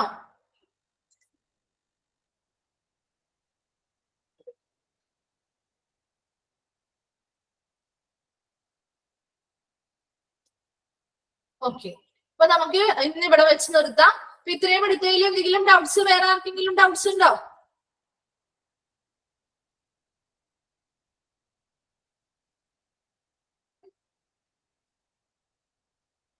എയർബോൺ ട്രാൻസ്മിഷൻ നമ്മുടെ പൊടിപടലങ്ങളിലൂടെ നമുക്ക് എന്തെങ്കിലുമൊക്കെ രോഗങ്ങൾ അല്ലെങ്കിൽ ഇൻഫെക്ഷൻസ് ഒക്കെ വരാറില്ലേ? അത് തന്നെയാണ് കേട്ടോ. അതായത് നമ്മുടെ ഇപ്പൊ കോൾഡ് പോലെയുള്ളതാണ്, ചുമക്കുന്നതിന്റെ അങ്ങനെയുള്ള കേസുകളിലാണെങ്കിലാണ് ഡ്രോപ്ലെറ്റ് ട്രാൻസ്മിഷൻ വരാം. അതേസമയം എയർബോൺ എന്ന് പറയുമ്പോൾ മറ്റ് നമ്മുടെ ഈ പൊടിപടലങ്ങളിലൂടെയൊക്കെ നമുക്ക് ഇൻഫെക്ഷൻസ് വരാണെങ്കിൽ അത് എയർബോൺ ആയിട്ട് കൺസിഡർ ചെയ്യാം കേട്ടോ. ഇന്നെടുത്തതിൽ എന്തെങ്കിലും ഡൗട്ട്സ് ഉണ്ടോ? വേറെ എന്തെങ്കിലും ക്ലിയർ ആയോ? ഇന്നെടുത്ത ഭാഗങ്ങൾ നിങ്ങൾക്ക് വായിച്ചു നോക്കിയാൽ മനസ്സിലാവുന്ന കാര്യങ്ങൾ തന്നെയുള്ളൂ കേട്ടോ. ഓക്കെ, അപ്പൊ നമുക്ക് നെക്സ്റ്റ് ക്ലാസ്സിൽ കാണാം. അപ്പൊ നിങ്ങൾക്ക് ഇനി ക്ലാസ് ഉണ്ടാവില്ല കേട്ടോ. ഇത്രേ ഉള്ളൂ, 2 പീരീഡ്. ഇപ്പോ ഇനി ഒരു ഹാഫ് ആൻ അവർ അടുത്തല്ലേ ഉള്ളൂ. അപ്പൊ നെക്സ്റ്റ് ക്ലാസ് വരുമ്പോ ഒന്ന് വായിച്ചിട്ട് വരാം കേട്ടോ. ഓക്കെ, വൈൻഡപ്പ് ചെയ്തോട്ടെ. Okay, ma'am. Okay, ma'am. Thank you. Thank you, ma'am. Thank you, ma'am. Thank you, ma'am.